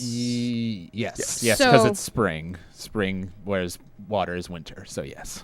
So that would be kind of cool to see, like, you know, especially since we keep seeing all this conflict with the Earth Kings and Queens, you know, the Earth Avatar giving us more inside look from the Earth Kingdom. So I think that would be a cool thing to explore. I mean, even if it was a step into the future, I guess. I mean, I do sort of think that Republic City is sort of meant to be, like, the center for change. Like, it's supposed to show you, like, where everywhere else is, like, trying to get to. But Okay, and talking about book 4, they actually released in some foreign country or something. They showed like this book is actually book 3 trailer and was mostly showing stuff from book 3. They actually had like 2 shots that are from book 4 because they are not from book 3, and we've seen it all. And they deal with Kuvira, who is the metal bending captain, So weird. and Zaofu, Yeah, no, that was who weird. got that That was weird weird. music cue in the finale that sounded kind of ominous and dark. And the one picture we saw was like of her looking kind of, you know, smiling kind of evilly with like these prisoners lined up behind her. So a lot of people are speculating, like, what if she's like the daughter of Zahir and like Sue, and she's part of the, you know, Red Red Lotus. And what if she's in that picture? You know, there's someone who could maybe be her in that picture of the circus with Sue. You know, and there's all this stuff. So apparently she's important. I don't know if she's our main villain, but she's kind of important. Voiced by no. Zelda Williams, apparently. I'm confused on the daughter of Zahir thing, because it's like, wait. You're a metal bender who's the daughter of a combustion bender and a non-bender. How did that one match? No, like... Well, no, this person was saying Zahir and Sue. Okay. Not Peely. I think what's interesting, it is definitely weird that that happened. They were like, cue dramatic music when that person introduces their name. You have a slightly distinct face. Just look, who are you? And then never talked about or mentioned again until next season, which would normally be next year, but apparently is in 2 weeks. So... Yeah, and this was something, actually, an interview with Brian and Mike from July, but they mentioned Book 4 in here. So the question was, Legend of Korra's first 2 apocalyptic seasons intelligently critique the uses and abuses of power in its new comic book, even as a rogue refinery. How does your show reflect the concerns, geopolitical, environmental, etc. of our own era? And Brian said, we have a lot to say about that, especially in Book 4, so now I'll have to say mum on that for now, but you can always be sure in our stories that we rarely present anything as a one-sided issue. So what I was sort of thinking about, and what I saw some people talking about online, was maybe we almost do a parallel of our own world. If the Earth Kingdom's in disarray, kind of like how, let's say, Germany was after World War I, we see a military-ish leader rise up, starting a World War II-esque scenario. Oh, because so Nazis. Well, I was just wondering if that utopic metal city was going to turn into the creepy thing that it clearly was, and we just didn't look close enough. Or what I was thinking about was what if everyone's worried about the Earth Kingdom, so they're trying to come in and help, but each of the nations is trying to put things to their own advantage, playing politics. Steal more land because the Earth Kingdom is stupidly large. But that would start... Well, that's why the 100 Years' War started, was because the Fire Nation wanted more land. That would start another war. Well, and because honestly, thinking about what we've done in Korra so far, what haven't we done yet? We haven't had a world war. We had the Civil War in Book 2, but we haven't had a world war like Avatar. But I think it might be kind of cool to get that. I think they wanted to avoid doing the world war thing again, because they were like, we already played that out through an entire show of 3 seasons with one... It would be very hard to do that again without making it just World seasons. War One, because it would just be World War One at this point. There's 12 or 13 episodes. 13 episodes. Although trench warfare, it would not. I don't want them to do a world war, because they wouldn't be able to do it justice. They couldn't even do this interculture politics anarchy thing in 13 episodes and have us satisfied with the plot completely. They definitely can't do something as complex as a world war. Maybe. I personally hope we get more with the Fire Nation next season, because that's the one place we really haven't seen much of. Haven't seen the new Fire Lord, so I want to see stuff like that. I feel like part of them is just they're well, the Fire Nation was such a big deal in the first show, and also they spent the entirety of the 3rd season there. Well, not the entire, pretty much the entirety of the 3rd season there. They're we pretty much did everything we wanted to do out of that. So. We got this Republic City place. We wanted to do, the waterbenders being evil for once, and now we've got the airbenders being evil for, the only time we could ever do that. So, we're playing out our hands here. We're playing out every evil walk of life we can find. I mean, the most obvious thing is to see the Red Lotus, the rest of them come back. The thing I saw, 1, Book 4 is called Balance. No big surprise there. 2, apparently Sato is coming back. His voice actor did an AMA or something, and somebody asked him a question about that, and he said, he's coming back. So whether Asami just talks to him in jail or he actually gets released, who knows? That could be interesting. But personally, I'm pretty excited for Book 4. I'm just hoping it does, ups the ante. We get a season finale, or series finale, because this is the series finale for Korra. Something on the level of the series finale for Avatar, and get this conflict with Korra, that they're building with her, struggling with her identity as the Avatar, and her usefulness in the world. Is it possible to get something as epic? I mean, fight scene wise, we can obviously get something as epic, but part of what made the series finale for the first show so epic was because that was the villain since Square One. Ozai was you were supposed to fight. They told him the first episode, you're going to have to fight him. We knew we had to fight him, but really he wasn't built up that much until season 3. We didn't even see his face until season 3. But that was part of it, is he was this Sauron. Being. He was Sauron for the first 2 seasons. He was there. He was this presence. He wasn't a person. He was a presence. And then they said then they had the comet thing, which they seeded in season 1. They had all of this going up for 3 years to fight. For this one fight between these two. I don't think we without a villain, unless they want to bring one of the villains back. Yeah, and I mean, I don't feel like we have something like that. Especially this time. since they have confirmed that Armbender and Lavabender Even are completely neither dead of them because were those. enough. No, but those would still have been like villains that they could have brought back. That means they're starting more or less like villain-wise at square one again. Except Kavira. We know Well, Kavira's I mean, doing something evil. What do we know about her? I mean, Absolutely she's nothing. a guard that had a Exactly. slightly distinct face. But that's not enough. That was part of how epic that was. Yeah. No, I agree. Can it build up to be that epic? No, because it's 13 episodes versus Also- 61. Also, it needs to top season 2. But it has to. But I do. I would like to see some elements, like if they bring back Sato, that would be cool. Bring back elements from this 3 seasons of the show. You make it feel like this was one big thing that was moving towards the season's finale, even though we know it really wasn't, because book 1 is originally its own thing. But whatever. We get our epic finale and all that. I was going to say something else, but I forgot now. So, final thoughts on book 3. For myself personally, like I said before, I honestly do think this is the best season overall of book 3. We had Studio Mir the whole time, whereas season 2 we had only Studio Mir part of the time, and Pro did a pretty crappy job with the animation. So we had awesome animation, awesome fights. A cool villain I really loved Zahir. We saw Korra growing in wisdom, Bolin being funny. Doing the lava bending. We saw a lot more character development. Got to go to more places in book 3 than we ever had before. It was more Avatar-ish in that respect. And we had this really awesome finale and darkness and deaths, that were way beyond what they've ever been able to get away with on the show before. So overall, I think all those things are better. Some things I think are worse or kind of problematic are the fact that we lacked a threat. It took so long for the Red Lotus to develop as villains and knowing what their motives were till the end of the show, and the lack of really memorable characters. Because Sue is cool, but she's not really as memorable as say Varric or Eska. Opal, her kids, Kai. They're fine characters, but none of them are great characters like Eska or Varric were in season 2. That's my thoughts. Andrew.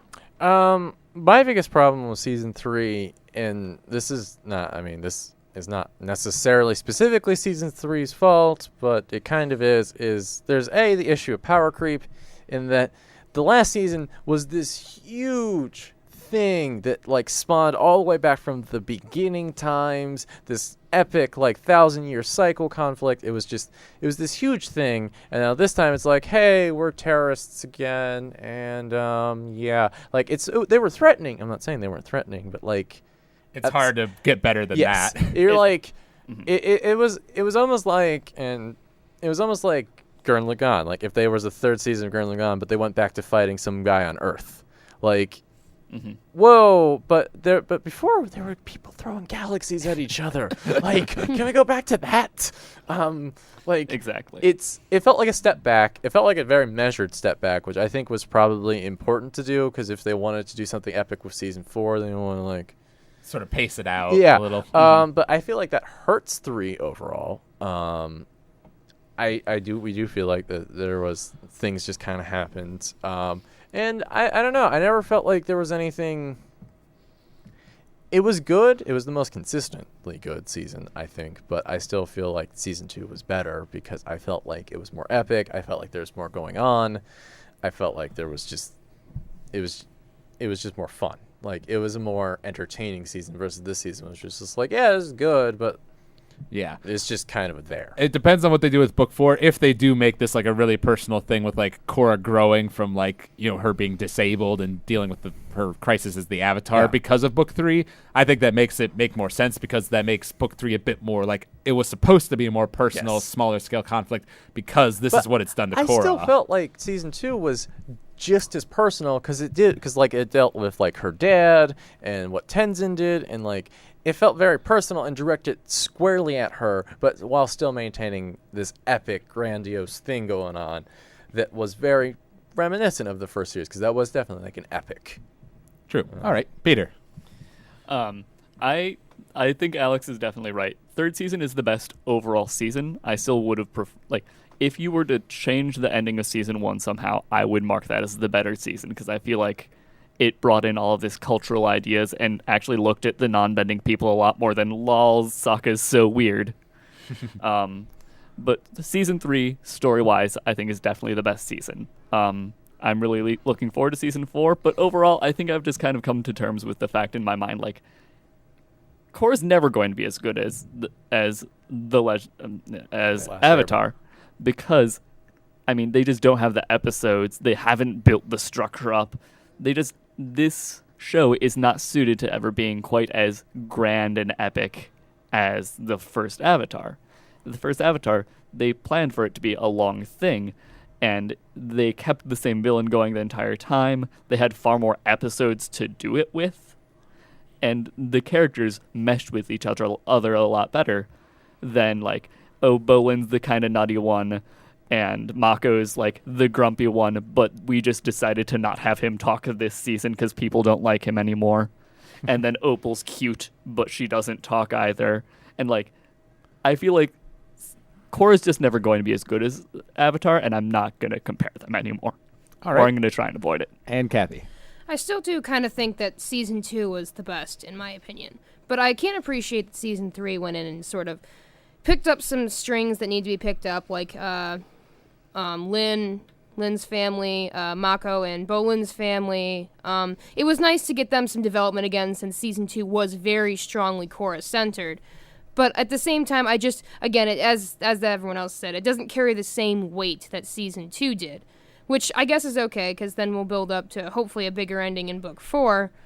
But I still think that they could have done better with the villains, I think, to make them have a more set plan rather than just, we're going to get the Avatar and I guess we're going to kill the Earth Queen along the way. Maybe that would have made it have a little bit more weight, but... Yeah.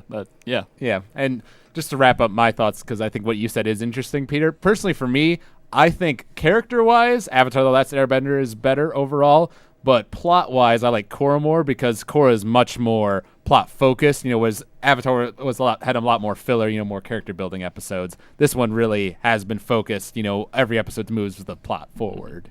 So that's kind of my thoughts. And we'll see when Book 4 happens and we can look at Korra as a whole. Then it'll be more fair to compare it to Avatar. Mm-hmm. All right. So thank you guys for listening to me. Thank you for being here, especially you, Kathy. Hope you enjoyed your first podcast. If you enjoyed this show, you can email us at techheads@avwproductions.com. You can follow us on Twitter at techheadsou. Subscribe to us on iTunes. You can like us on Facebook, all that sort of stuff. We're probably going to talk after the podcast about what we want to do for next time. Probably 2 weeks from now, we'll be coming back with something juicy for you. So until then, this is Alex Schmitz with Cels signing out. This product is copyright AVW Productions 2014.